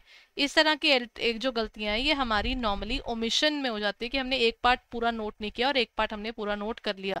अब जब हमारे पास में ना कोई भी एक साइडेड एंट्री होती है, वन साइडेड जर्नल एंट्रीज जब हमने सही करनी होती हैं, तो उसका एक ही बेसिक वर्किंग रहता है, वो ये है कि आप डेबिट में सस्पेंस डाल दीजिए और क्रेडिट में अब आपको सेल्स को नोट करना है। मैं जर्नल एंट्रीज में कभी भी आसपास वाले पॉइंट्स नहीं पढ़ती हूँ, ये मेरा खुद का तरीका है। क्योंकि ना जब भी आप जर्नल एंट्रीज वाला कुछ भी करते हो ना, इनमें हमेशा जितने पॉइंट्स पढ़ोगे ना उतने ज्यादा कंफ्यूज होगे। हमेशा क्वेश्चन को सॉल्व करके सोचिए, इस क्वेश्चन को सॉल्व करने में ये भी नहीं है कि बड़ा ज्यादा टाइम लगता है, इसमें टाइम भी कम लगता है अगर आप खुद से सोचते हो तो। अगर आप पढ़ पढ़ के आपको लगता है कि मैंने नहीं बनानी जर्नल एंट्री, मैं तो इनमें से देखकर अपना आंसर ढूंढूंगा, तो उसमें ना कई बार एक्यूरेसी नहीं आती, बिकॉज बहुत सारे डेबिट्स और बहुत सारे क्रेडिट्स वाले अजीब अजीब से क्वेश्चंस भी आ जाते हैं। And to cope up to those kind of questions it is required कि आप इस चीज को प्रॉपरली वे इन करके चले कि इसमें ऐसा होता है। Option number C. अच्छा एवरीवन, ये बड़ा प्यारा क्वेश्चन और ये पेपर में आ सकता है, और पेपर में ना, अच्छा इसका ना एक चैप्टर भी, इसका एक क्वेश्चन भी आया हुआ था मॉडिफाइड रिटर्न करके, मॉडिफाइड ड्यूरेशन करके, वो भी मैंने इसमें डाला हुआ है। सो मैं वो भी एक बार डिस्कस कर लेती हूँ इसके साथ में। आगे भी आएगा ना, तो इससे बेटर है कि पहले डिस्कस भी कर देती हूँ ताकि जब भी आए आपके लिए तो वो रिविजन हो जाएगी, इजंट इट? अच्छा, what is the current yield on the bond if its par value is 100, the coupon rate is 8% and the market value of the bond is 80?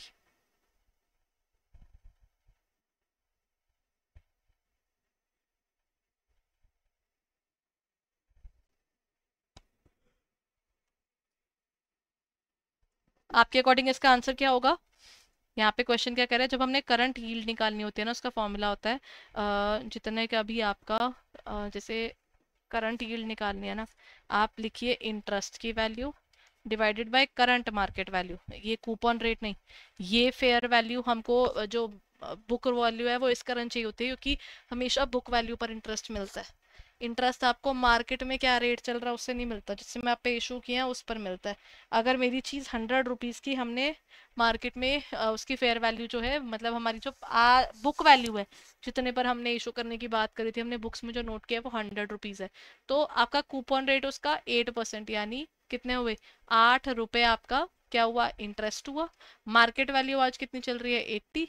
तो जिन लोगों ने 80 रुपीज का ये बॉन्ड खरीदा है उनको तो एक तरह से 10% का इंटरेस्ट मिल रहा है, जो कि बड़ा अच्छा है, जबकि दूसरों को तो कम मिल रहा है ना। तो ये चीज होती है जब आप ना मार्केट डिप पर होती है तब चीज खरीद लेते हो तो आपको फायदा ज्यादा होता है। डन।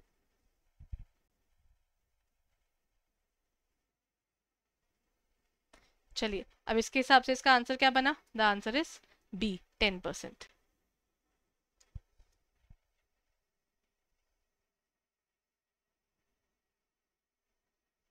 अच्छा, नेक्स्ट क्वेश्चन पेपर में आया हुआ टॉपिक, ये अच्छे से करना है क्योंकि पेपर में कॉग्स आया था।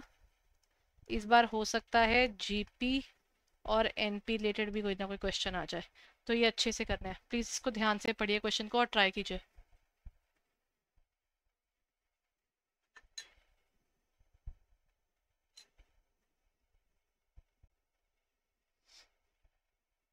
टेक अ मोमेंट और इस क्वेश्चन को ध्यान से पढ़िएगा। ओपनिंग स्टॉक दिया हुआ है, परचेजेस गिवन है, परचेज रिटर्न गिवन है, डायरेक्ट वेजेस हैं, कैरेज इनवर्ड्स जो पैसा हम देते क्योंकि हम अपने पास गुड्स मंगा रहे हैं, तो sales, sales return and closing stock. आपको क्या बताना है, what is the GP for the year, इस ईयर के लिए आपका ग्रॉस प्रॉफिट कितना है। फॉर्मूला याद है, पहले तो कॉग्स का फॉर्मूला ही पेपर में आ सकता है क्योंकि पिछली बार भी जो पेपर होके हटा है उसमें आया है, opening stock plus purchase plus direct expenses minus closing stock.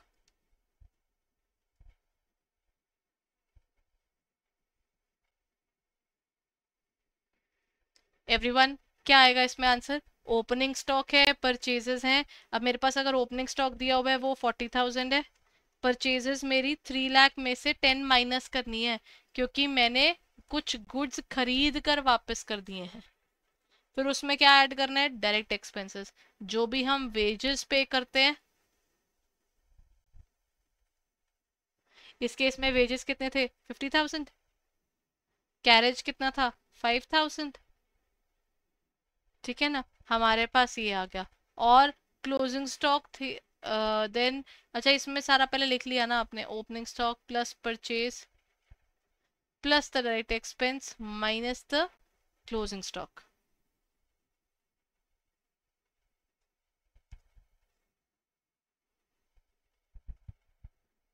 Everyone, इसका आंसर क्या होगा?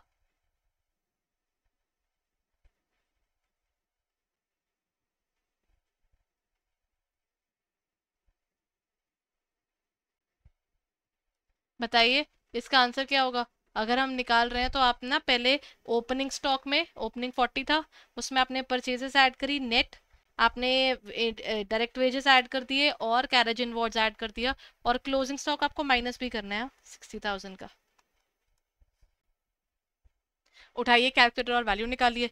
जब आप कॉग्स निकाल लेंगे तो आपको क्या करना है, आप सेलिंग प्राइस क्या होगा? 4 लाख में से 20 माइनस करने हैं, क्योंकि मैंने आपको बोला कि मैंने तो 4 लाख की सेल कर दी। आपने मुझे करेक्ट करवाया वहां पर, मैम 4 लाख में से 20,000 के गुड्स वापस आ गए, क्योंकि हमारे क्लाइंट्स को हमारा प्रोडक्ट पसंद नहीं आया। तो बस मुझे पता चल गया, तो मैं सेल्स में से जब अपनी कॉस्ट यानी कॉग्स माइनस कर दूंगी, मेरी वैल्यूएशन निकल कर आ जाएगी। ये आपका क्वेश्चन नंबर 40। ये पेपर में आ सकते हैं ऐसे क्वेश्चंस, न्यूमेरिकल वाली फॉर्म में ना।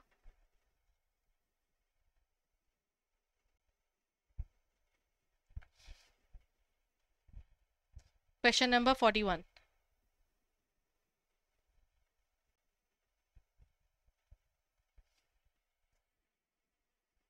What is the purpose of sinking fund everyone? Sinking fund basically कौन क्या होता है? सिंकिंग फंड होता है वो पैसा जो हम ना हमको प्रॉब्लम क्या आ रही होती है कई बार ना हमको। अब मान लीजिए मैंने आपको बोला 10 साल बाद हमने नई कार खरीदनी है बिजनेस के लिए। अब जो ऑलरेडी कार लगी हुई है उसकी डिप्रिसिएशन तो आप नोट कर ही जा रहे हो। आप नई कार के लिए पैसे जोड़ते भी तो जाओ, ताकि उस टाइम पर आकर आप उसके लिए वो चीज कर सको।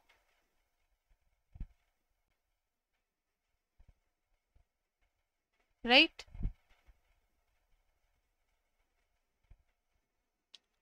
चलिए, अब जब हम primary purpose of sinking fund की बात करते हैं तो हम अपने फ्यूचर के लिए जो पैसा थोड़ा थोड़ा साइड करते रहते हैं उसको कहते हैं अनएक्सपेक्टेड एक्सपेंसेस के लिए नहीं, अक्यूमुलेट करना, ताकि हम कल को कोई पेमेंट्स वगैरह कर सकें।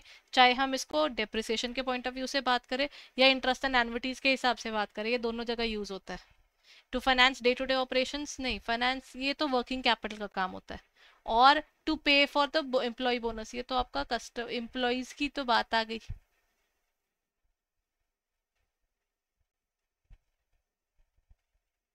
Then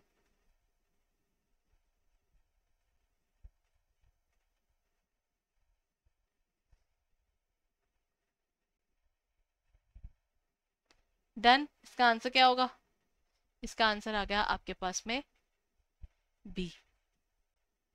net profit after tax and preferred dividend, dividend divided by the number of equity shares. कुछ नहीं है, ये क्वेश्चन क्या कह रहा है?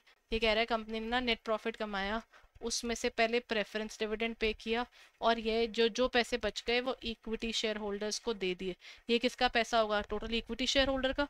उसको वो लोग क्या कहते हैं? Return on equity, earning per share, dividend yield, या फिर पीई रेशो, यानी price earning ratio. PE ratio का फॉर्मूला ये नहीं होता। पीई रेशो का फॉर्मूला होता है ऊपर आप मार्केट प्राइस उठाओ और नीचे आप अर्निंग्स की वैल्यू लिखो। इसमें उन्होंने अर्निंग्स की वैल्यू लिखने को नहीं कहा, तो इसका फॉर्मूला क्या हो गया? ये अर्निंग पर शेयर का आ गया ना, है ना? क्योंकि आप ये निकाल रहे हो एक शेयर की कितनी अर्निंग्स है। आपने नेट प्रॉफिट में से क्या किया है? नेट प्रॉफिट में से आपने प्रेफरेंस वालों को भी पे कर दिया। जो बच गया वो इक्विटी का होता है। तो जो पैसे इक्विटी को देने हैं divided by number of people जितने इक्विटी में है। मान लीजिए एक केक है, वो 10 लोग खा रहे हैं, वो 1 kg का केक है, तो 10 लोगों के हिसाब से पर पर्सन 100 ग्राम्स तो आएगा ही ना उसका। तो वो चीज़ आपके पास आ जाती है।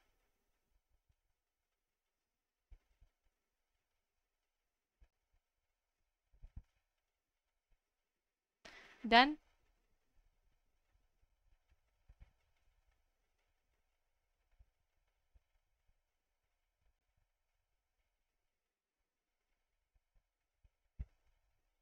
चलिए, अब यहाँ पर हमारे पास क्या कह रहे हैं, ऑक्सफोर्ड पब्लिशर्स ने ना क्या कहा कि उसके पास ना एक मशीनरी है 20,000 की।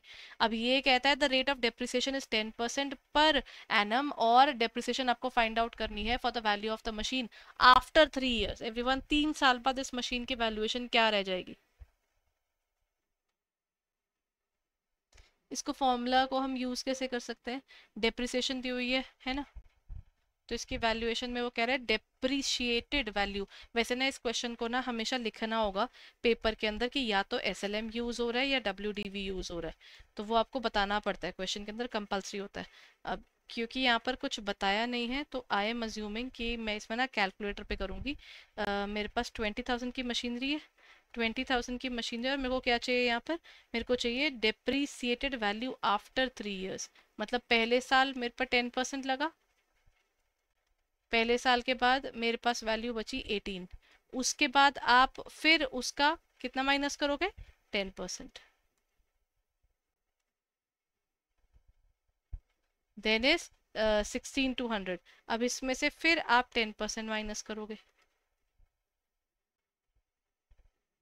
इसका आंसर आ रहा है 14580। इस क्वेश्चन में क्योंकि कुछ नहीं बताया है तो मैं WDV मेथड का इस्तेमाल कर रही हूँ। मैंने क्या किया, ये 20,000 लिखे, पहले इसमें से 10% को किया माइनस, यानी 2,000, फिर किया 8,000 को माइनस, 18 को सॉरी, उस पे हमने क्या निकाला? 10%।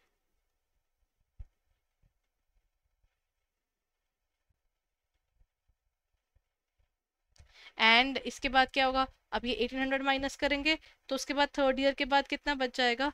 ये आ जाएगा, एक मिनट इसकी वैल्यू बता दो, 16,200। अब जो 16,200 आया इसके ऊपर 10% निकालिएगा, वो आपका आ जाएगा 14580।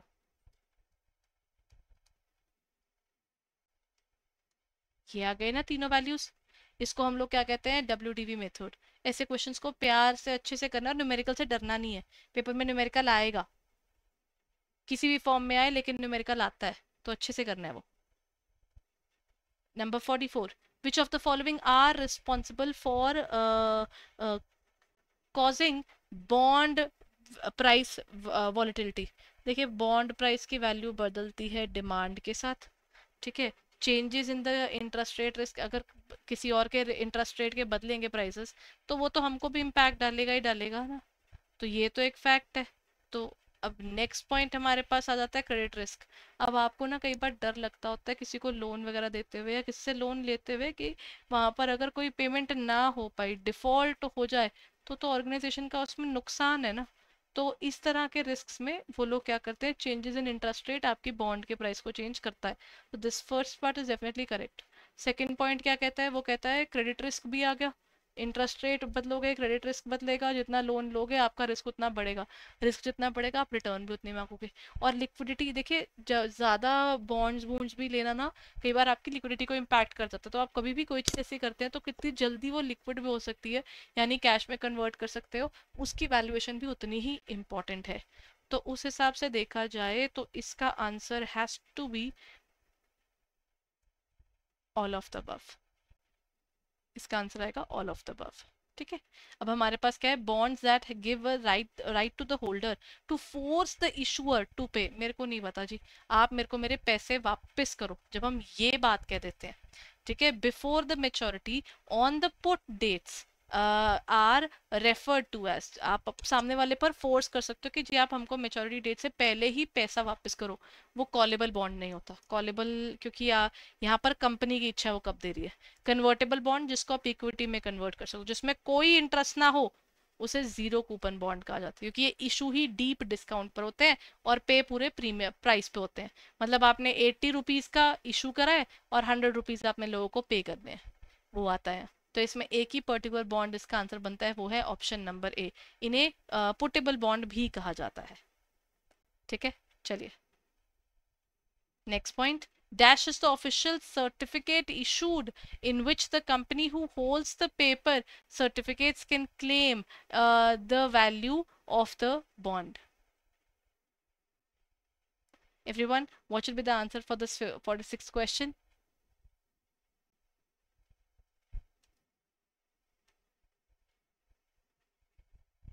देखिए, जब हम बात करते हैं ना ऑफिशियल सर्टिफिकेट की, या ऑफिशियल सर्टिफिकेट जो इशू किया जाता है, जहां पर हमारे पास जाता है कि जहां पर ना ये सर्टिफिकेट है कि जी आप बॉन्ड के ओनर हो, तो वो आपका ना जिसपे आपका नाम लिखा हो, तो वो तो आपके रजिस्टर्ड बॉन्ड्स हो गए। जिसपे कोई नाम ना लिखा हो उसको बियरर बॉन्ड कहा जाता है।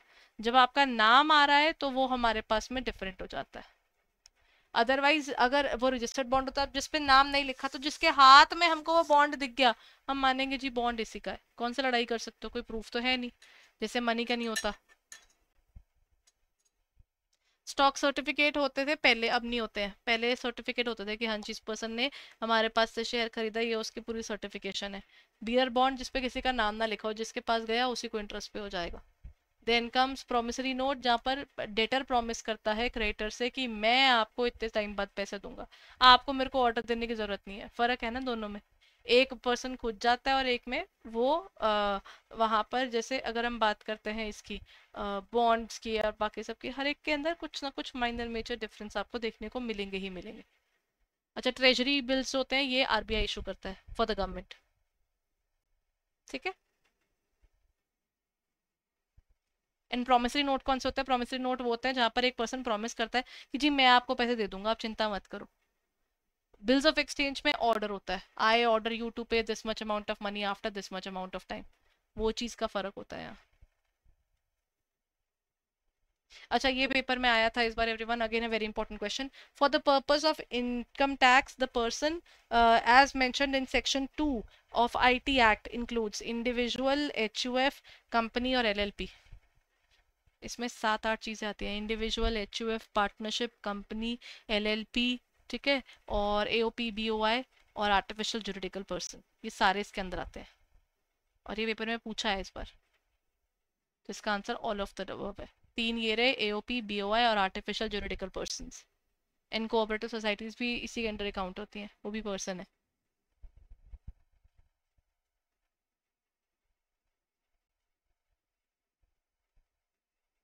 डन एवरीवन, अब इसका आंसर आ गया। अब चलते हैं आगे। ये पेपर में आया था इस बार, पेपर में 80 टीटीए टीटीबी के बारे में आया था। आई थिंक इस बार 80 टीटीबी था, पिछली बार 80 टीटीए था। तो ये चैप्टर से तो आता ही आता है, ये इनकम टैक्स का पोर्शन है। क्या होगा इसका answer? Deduction in respect of the royalty income of the author's of certain books other than the text books is available under which section? 80 क्यूक्यूबी, 80 TTB, 80 सी और 80 RRB. Deduction in respect of royalty income.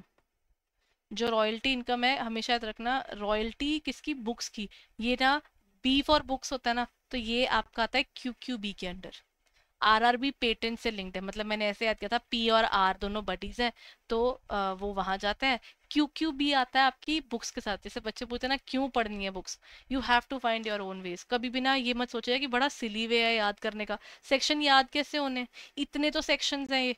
In sections को याद करने के लिए अगर तो आप कोई फनी वे अपना रखोगे तो बहुत अच्छा है, वरना आप किसी और से भी पूछ सकते हो कि लोग कैसे कैसे बनाते हैं। मतलब हर एक का अपना अपना होता है। Even I make silly pointers ताकि ना मुझे वो याद रहे पेपर में, राइट।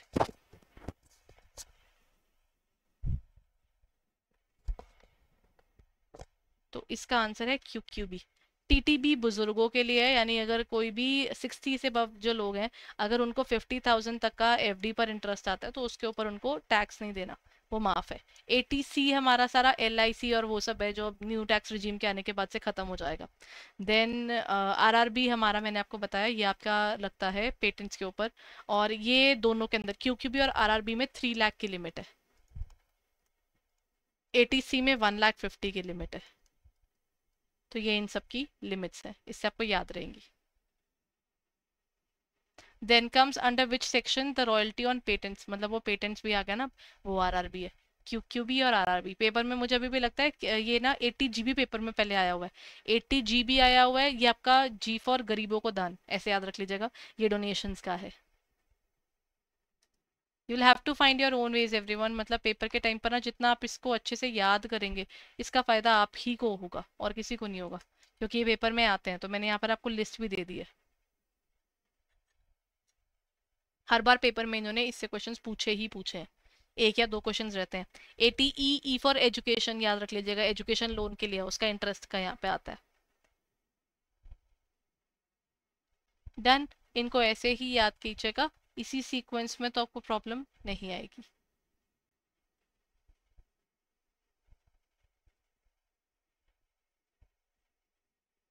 डन, देख लिया। चलिए जी, आगे चलते हैं। अब अच्छा, ये बॉन्ड वाला है, मैं आपको बोल रही थी ना मॉडिफाइड ड्यूरेशन, ये पेपर में आया भी हुआ है। और ये कहता है a bond has a Macaulay duration of 7 years और YTM आपका 10% है। आपको मॉडिफाइड ड्यूरेशन निकालनी है, जब भी मॉडिफाइड ड्यूरेशन निकालनी है तो मैकॉलेज ड्यूरेशन निकालिए और डिवाइड कीजिए उसको 1 + YTM से। जब आप 1 + YTM से, इसको छोटा सा फॉर्मूला है, कोई बड़ा हाईफाई काम नहीं है इसके अंदर, बस लोगों को पता नहीं होता तो उनको लगता है पता नहीं बड़े अजीब से हैं बॉन्ड्स के, तो क्वेश्चंस मेरे से तो होंगे नहीं। कुछ है ही नहीं उसके अंदर। क्या करना है आपने, 7 को डिवाइड करना है 1 + 10% से। तो आप क्या कहोगे, 7 ÷ 1.1 कर दीजिए, तो बस आपकी वैल्यू आ जाएगी। तो वो 5.86 है, 6.36 है, 6.86 है, या फिर none of the above. The answer is option B, इसका आंसर आएगा 6.36। Which among the following is not a step of NPV method for investment appraisal? NPV method एक बड़ा इंपॉर्टेंट मेथड है कैपिटल बजटिंग के अंदर। इसमें आप इंटरनल रेट ऑफ रिटर्न निकालते हैं, डिस्काउंट करते हैं। देखिए सबसे पहले ना इसका प्रॉपर तरीका बता रही हूँ। सबसे पहले आप एस्टिमेट करते हैं आपके कैश फ्लोज, फिर आप क्या करोगे, आप इसको पीवी निकालोगे on the basis of your discounting factor.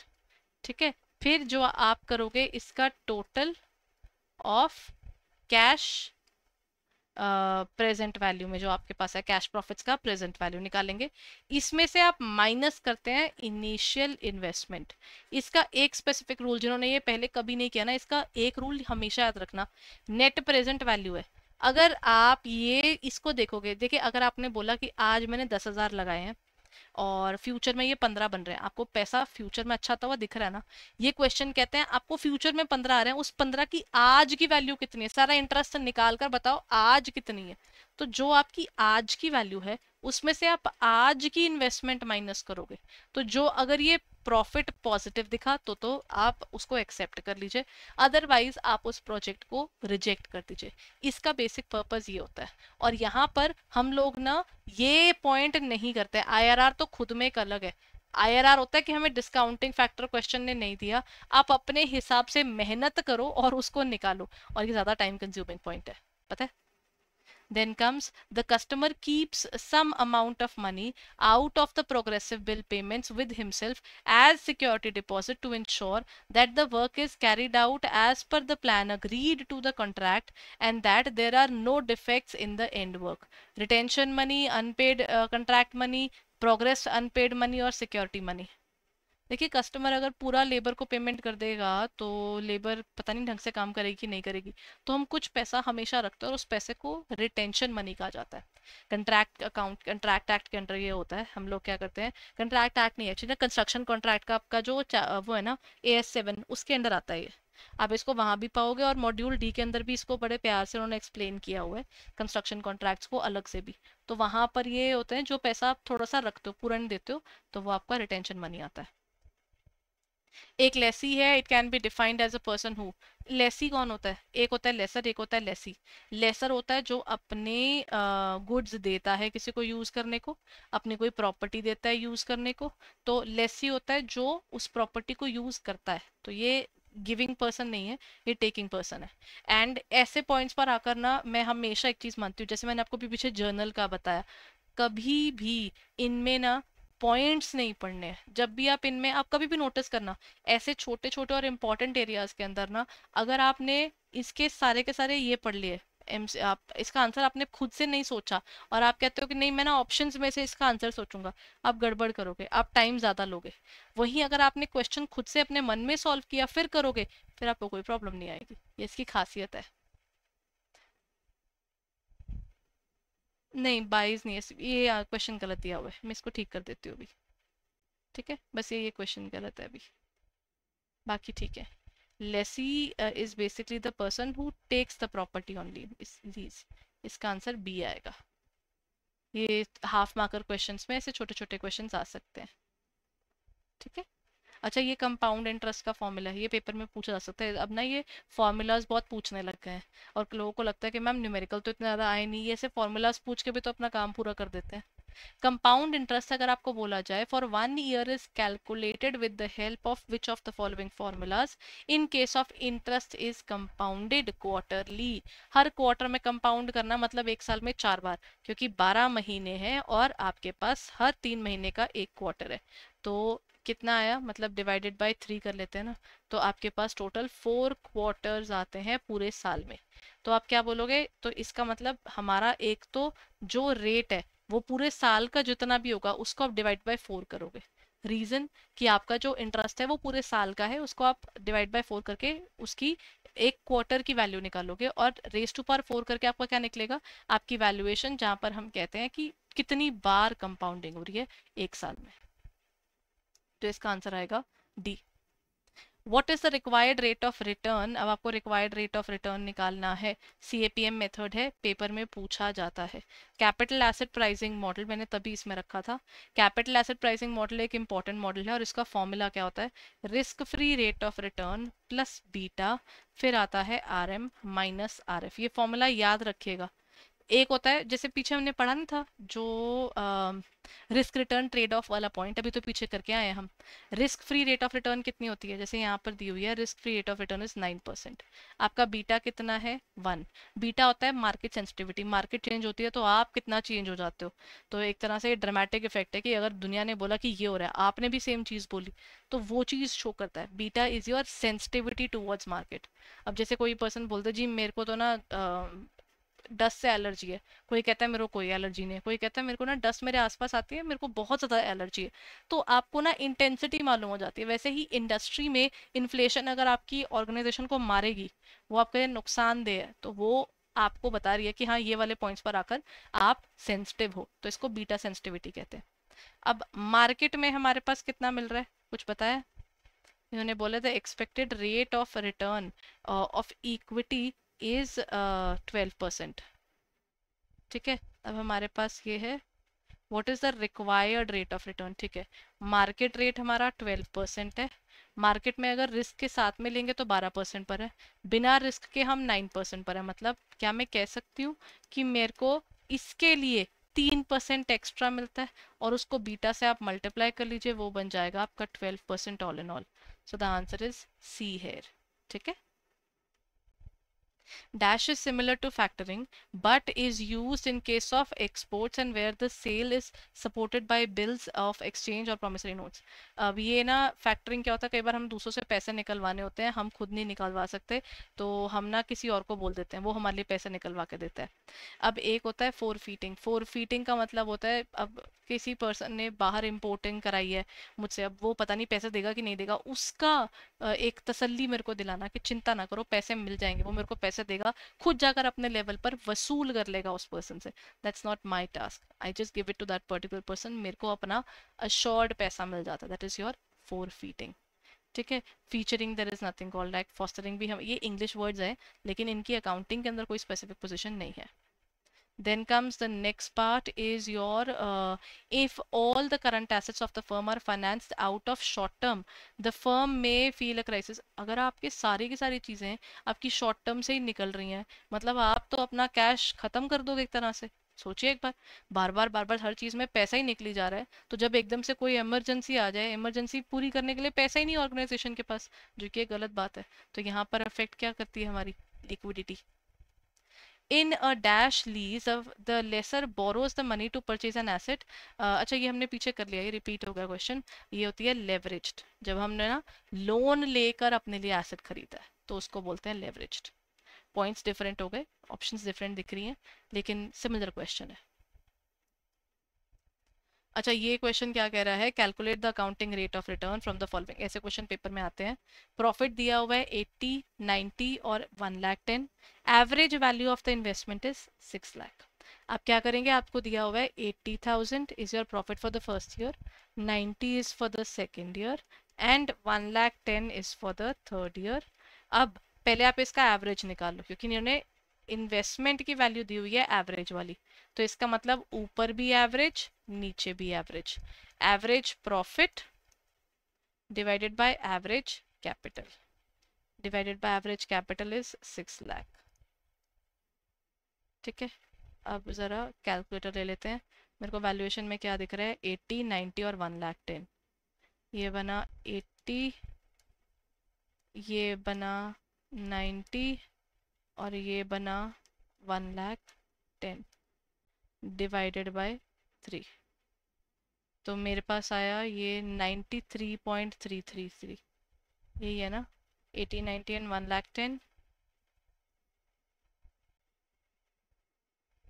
2,80,000 आया। अब ये 2,80,000 को हमारे पास मतलब टोटल किया मैंने और डिवाइड बाय 3 कर दिया इसका।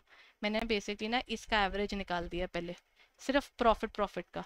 वो मेरे पास वैल्यूएशन बनी है कुछ 93,333 की। वो पीछे मैंने कैलकुलेटर पर निकाला हुआ है, आप भी अपना कैलकुलेटर यूज़ कर सकते हैं, पेपर में भी अलाउड है। ठीक है, तो ध्यान रखिएगा। इससे मैंने 6 लाख को करा डिवाइड, तो मेरे पास परसेंटेज में आंसर आ रहा है 15.55। इसमें है वो ऑप्शन, है फर्स्ट ही इसका पॉइंट है। ठीक है, तो आपने अगर क्वेश्चन ये आपको बता देगा कि आपको कौन सा मेथड यूज करना है, एवरेज वैल्यू के अंदर ना, ये अकाउंटिंग रेट ऑफ रिटर्न में ऊपर अगर आपको एवरेज दिया हुआ है और नीचे भी एवरेज दिया हुआ है, डिवाइड कर लो। अगर ये एवरेज नहीं दिया हुआ और निकालने को बोला जाता, और मान लीजिए सिर्फ ओपनिंग इन्वेस्टमेंट दी होती, क्लोजिंग का नामो निशान ना होता, तो आपने जो दिया हुआ है इसी को डिवाइडेड बाय 2 कर देना था। क्योंकि इस केस के अंदर ना बुक में ऐसा सिमिलर पॉइंट दिया हुआ है कि अगर आपको एवरेज इन्वेस्टमेंट नहीं दी हुई है लेकिन आपको निकालनी है एवरेज, तो जो दिया उसको डिवाइड बाय 2 कर दीजिए। ठीक है, एक तरह से हम उसी को मान लेते हैं कि वही सेम चल रही है, तो हम उसको डिवाइड बाय 2 कर देते हैं। ओके जी, नेक्स्ट पॉइंट क्या आता है अपने पास, that is option number A. GP ratio का फॉर्मूला क्या होता है? जीपी रेशो का formula is GP divided by gross revenue, net revenue. Net revenue is basically और नेट सेल्स। कभी भी डरना नहीं है उसको देख के, हम हमेशा नेट सेल्स फॉलो करते हैं। सेल्स में से सेल्स रिटर्न माइनस करने के बाद वाली वैल्यूएशन। तो हम इसको निकालते कैसे हैं, GP divided by net sales, यानी इसको हम ना बुक्स ऑफ अकाउंट्स में जब हम डिफाइन करते हैं, हम इसको रेवेन्यू फ्रॉम ऑपरेशंस भी कहते हैं। अगर बुक में कहीं पे कोई फॉर्मूला में आरएफओ लिखा हो तो वो सही होगा। ये इसका वेरिएबल फॉर्मूला है, ये नहीं कि सिर्फ वही एक फॉर्मूला बनता था, फॉर्मूलाज और भी डिफरेंट डिफरेंट वे से दिख सकते हैं। ठीक है, then comes number B. Okay, इसका फॉर्मूला और इसकी एक्सप्लेनेशन। जीपी रेशो जितनी ज़्यादा होती है उतना अच्छा, प्रॉफिट तो जितना आए उतना कम होता है ना, तो वो आ जाएगा इसके अंदर। Which of the following items is typically recorded on the debit side of trading? हमेशा याद रखिए, डेबिट साइड मतलब सारे एक्सपेंसेस, क्रेडिट साइड मतलब सारी इनकम्स। तो एक ये जो सेल्स है ये तो नहीं आ रही, ये तो वैसे भी क्रेडिट साइड का आइटम है। क्लोजिंग स्टॉक इसी के साथ आता है क्योंकि इससे फ्यूचर में इनकम आती है। तो ये जो ओपनिंग स्टॉक है यही अकेला है। कमीशन रिसीव्ड आपकी इनकम है जो कि नॉर्मली ट्रेडिंग अकाउंट का नहीं, प्रॉफिट एंड लॉस अकाउंट का होता है। और पेपर में ये आए थे, trading account, P and L account, इनमें से क्वेश्चंस आए थे। दैट्स वाई ये वाले टॉपिक्स मैं उसी के हिसाब से कवर करा रही हूँ जिस तरह के आपको पेपर में क्वेश्चंस थे। कुछ चीज़ें थोड़ी डिफरेंट भी करा रही हूँ ताकि you get prepared for that as well, क्योंकि ज़रूरी नहीं होता ना कि बिल्कुल सेम पैटर्न पर पेपर चले। Which of the following does not appear in the trading account? Trading account में क्या नहीं आता? Trading account purely production based है, तो प्रोडक्शन बेस्ड में आपके पास कैरेज यानी जो आप किराया दे रहे हो, गुड्स को अपने पास लाने का, वो रखा जाता है। डायरेक्ट वेजेस वो भी रखे जाते हैं, ओपनिंग स्टॉक वो भी रखा जाता है, लेकिन रेंट और टैक्सेस नहीं, क्योंकि इनडायरेक्ट टैक्सेस वगैरह कुछ भी इसमें नोट नहीं होता। ये एक्सक्लूसिवली सिर्फ और सिर्फ क्या नोट करता है, आपके डायरेक्ट वाले सारे एक्सपेंसेस जो आपको प्रोडक्शन के लिए पे करने होते हैं। Then what is the fundamental assumption common for net income and net operating income approach? अगर हम इन दोनों की बात करते हैं ना, नेट इनकम की और नेट ऑपरेटिंग इनकम अप्रोच की, ये लोग क्या कह रहे हैं कि इनकी फंडामेंटल असम्पशन क्या है कि जो डेट है it will always make always result in increase cost of capital. ठीक है, नंबर वन ये है। Debt will not affect the risk perception of the creditors but it will always, आप ये सोचिए ना, अगर कंपनी के ऊपर डेट बढ़ गया, मैं डरी होंगी, मैं कहा ये कंपनी ना बड़े लोन लेने लग गई है, अगर इसने लोन टाइमली पे नहीं करे ना, फिर मेरे लिए पॉसिबल, मुझे मुश्किल आएगी। ये चीज़ हम मानते हैं, लेकिन क्या हम ये नेट इनकम में और नेट ऑपरेटिंग इनकम अप्रोच में मानते हैं? नेट इनकम अप्रोच आपकी इनकम के पॉइंट ऑफ व्यू से, it's not on this basis, है ना। तो वो इसका जो बेसिस है ना वो यही है कि अजम्पशन जो इन दोनों में कॉमन है वो क्या है, अगला क्या है, increase in debt will not affect the risk perception of equity share holders. नहीं, इक्विटी तो नहीं, इक्विटी के अंदर हमारा यहाँ पर कोई पॉइंट नहीं आता, इसमें यहाँ पर ये क्रेडिटर वाला पॉइंट बनेगा। बी है इसका आंसर, इसका आंसर बी है, ठीक है। Next, you are given the information और रिगार्डिंग द फाइनेंसिंग एक्टिविटीज। ये आपका कैश फ्लो स्टेटमेंट का है। कैश फ्लो स्टेटमेंट पेपर में हमेशा पूछा जाता है। First is issue of equity shares आपके 60,000 है। डिविडेंड पेड आपका 12K है। अच्छा, इशू ऑफ इक्विटी शेयर्स मतलब मेरे पास पैसा आया है, मेरे पास फाइनेंसिंग एक्टिविटी है ना, मेरे बिजनेस में पैसा आ रहा है। डिविडेंड भी पे हुआ है तो ये भी मेरे पास पैसा आया है। अगर रिडीम किया डिबेंचर तो ये माइनस होगा। तो 60 + 20 कितना हो गया, 72,000 का मैं बोलूंगी जी मेरे पास इनफ्लो आया है। फाइनेंसिंग एक्टिविटी होती है जो हमारे बिजनेस को, जहाँ पे बिजनेस से कहीं से पैसा आ रहा होता है उसको हम फाइनेंसिंग एक्टिविटी डिफाइन करते हैं। रिडेम्पशन यानी जो हमारे पास से पैसा निकला है। तो ये 50,000 का आपके पास क्या हो गया, आउटफ्लो हो गया। तो दिस इज 10, 48, 38 एंड 2। तो इसका आंसर क्या हो जाएगा, the answer has to be 60। अच्छा सॉरी, ये भी तो पे होता है, डिविडेंड पे हुआ है, ये भी इधर ही जाएगा। 50 + 12 ये आपका हो जाएगा 62। तो यही हो गया, आपने 62,000 तो दे दिए, 60 आए थे 62 दे दिए, ये तो नेगेटिव हो गया, ये तो 2000 का नेगेटिव हो गया, ठीक है। डिविडेंड पे किया ना, वो मैंने गलत लिखा हुआ था, तो डिविडेंड हमने पे किया, तो 2000 आपका आउटफ्लो है। यानी हम इसमें बोल सकते हैं कि हम उस पे हैं, कैश फ्लो यूज्ड है इसमें। ऑप्शन डी के आगे ना यहाँ पर यूज भी लिखा आ सकता है, पेपर में हो सकता है 2000 पॉजिटिव भी दे दे और नेगेटिव भी दे दे, तो 2000 आएगा।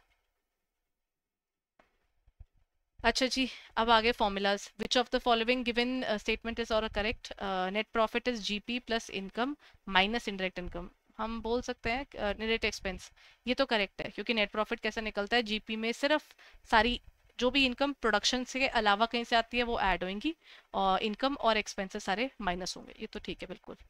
Earning before interest and tax is known as operating profit. क्या वो ऑपरेटिंग प्रॉफिट है? ऑपरेटिंग प्रॉफिट हम लोग बोलते हैं उस पैसे को जो हमारे बिजनेस में ऑपरेट करके आता है, तो हम कह सकते हैं क्योंकि ये आपका अभी तक हमने इसमें इंटरेस्ट वाला पोर्शन नहीं किया है। ऑपरेटिंग प्रॉफिट कैसे आता है? नेट सेल्स में से ऑपरेटिंग कॉस्ट, ये एब्सोल्युटली करेक्ट है। जो भी आपके बिजनेस को काम करने के लिए कॉस्ट आ रही है उसमें से अगर आप सेल्स में से उसको माइनस कर दोगे, और क्या नोट होगा, आपने कोई भी गलत या इररिलेवेंट या कोई भी कहीं और के एक्सपेंसेस को नोट नहीं किया, एक्सक्लूसिवली बिजनेस वालों को नोट किया, तो हम यहाँ पर उसको all of the above count करते हैं। Which of the following is not amongst the benefits of core banking? Core banking के बेनिफिट्स में क्या नहीं आता? देखिए बैंकिंग के अंदर कोर बेनिफिट्स में मुझे बाकी तो पता नहीं।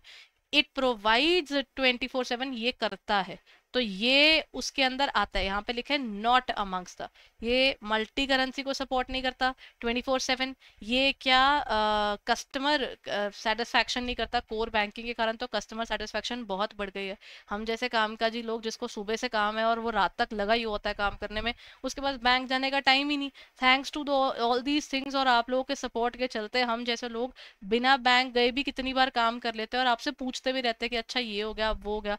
तो सपोर्ट तो हमको कोर बैंकिंग की बहुत ज़्यादा है, और साथ साथ आपको भी है क्योंकि कोर बैंकिंग के थ्रू हम लोग आपको अनटाइमली बॉदर नहीं कर सकते, क्योंकि पहले बैंक्स पर बहुत रिस्ट्रिक्शंस थी और अब फिजिकल बैंकिंग की रिक्वायरमेंट थोड़ी कम हो गई, नियो बैंकिंग ओमनी बैंकिंग जैसी चीज़ें आई। अच्छा इससे याद आया, नियो बैंकिंग पढ़ना है, ओमनी बैंकिंग पढ़ना है, ऐसे अलग अलग टर्म्स पेपर में ये लोग पूछ लेते हैं। it increases banks profit and customers are charged extra। नहीं नहीं, इसे कोई एक्स्ट्रा चार्जेस थोड़ी हैं, वो तो हमको जो पे करने हैं वो तो करने ही है। if the vendors are issued fully paid shares in consideration of 1,50,000। अच्छा हुआ क्या, मैंने उनसे चीज खरीदी 1,50,000 की, ठीक है, 1,50,000 का एसेट खरीदा, और मैंने बोला कि सर जी एक काम कीजिए, मैं इसके बदले आपको शेयर दे रही हूँ 1,25,000 के। वो बोलेगा बाकी 25। मेगा शेयर की वैल्यू क्या है, जो बुक वैल्यू है वो आपकी है 1,25,000 की, लेकिन मेरी कंपनी के शेयर की मार्केट में कोई इज्जत भी तो है। ठीक है, वो कितनी है फिर? वो 25,000 की। वो मार्केट में इज्जत कैसे पता चलती है? जनरल रिजर्व से? नहीं। सिक्योरिटी प्रीमियम से? यस। कैपिटल रिजर्व से? नहीं। और प्रॉफिट एंड लॉस से भी नहीं, क्योंकि प्रॉफिट एंड लॉस तो पैसा आ और जा रहा नोट कर रहा है, ये नहीं आता यहाँ पर। तो इसका आंसर आएगा B point, security premium reserve account. ठीक है, ये उसका जर्नल एंट्री है, as to share capital to security premium. अच्छा, next question is after preparation of the trial balance. ये पेपर में आ सकता है कि प्रिपरेशन में, अच्छा ये एक ही क्वेश्चन अभी हमने पीछे किया है, उसी का एक और डिफरेंट वर्जन आ गया।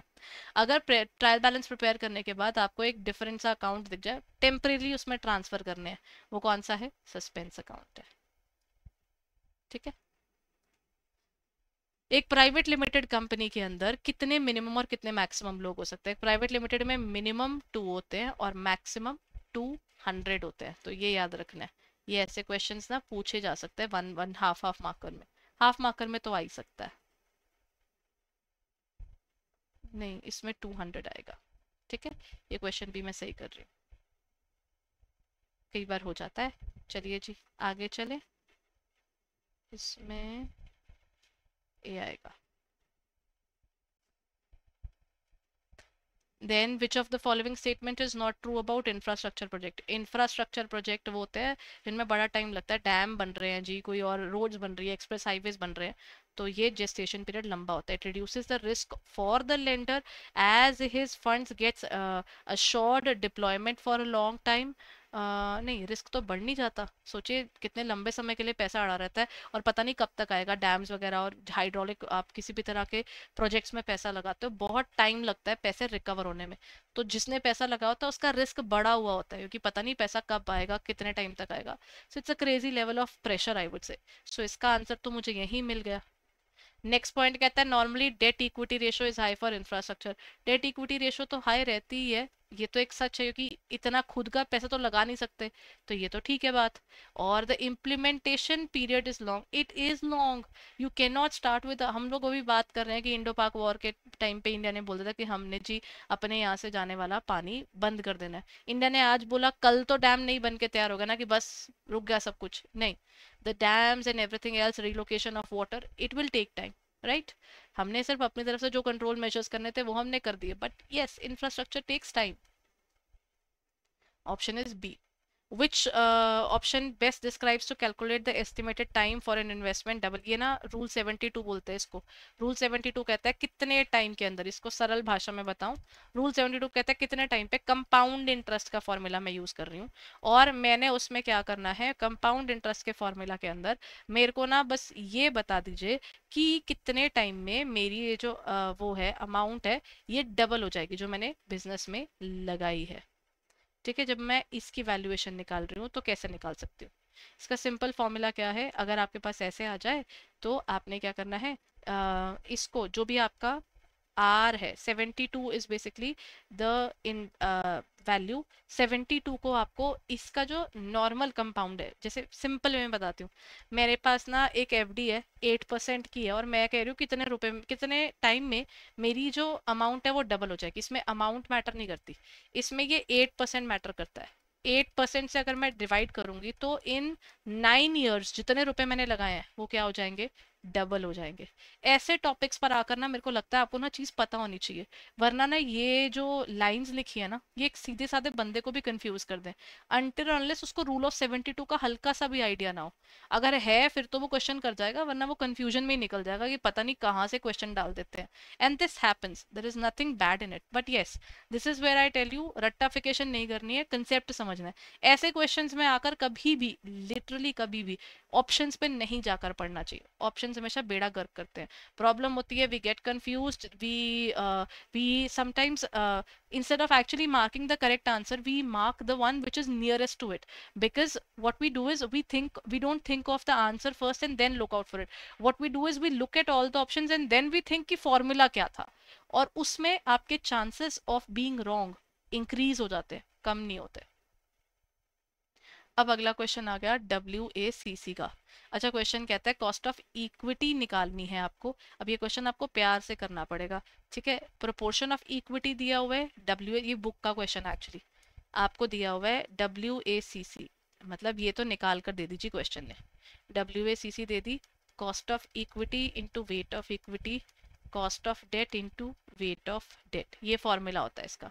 ये दे दिया। कॉस्ट ऑफ इक्विटी जी कहते हैं हमें पता नहीं, लेकिन हाँ 50% इसका वेट है, तो डेट का भी तो वेट वही सेम होगा।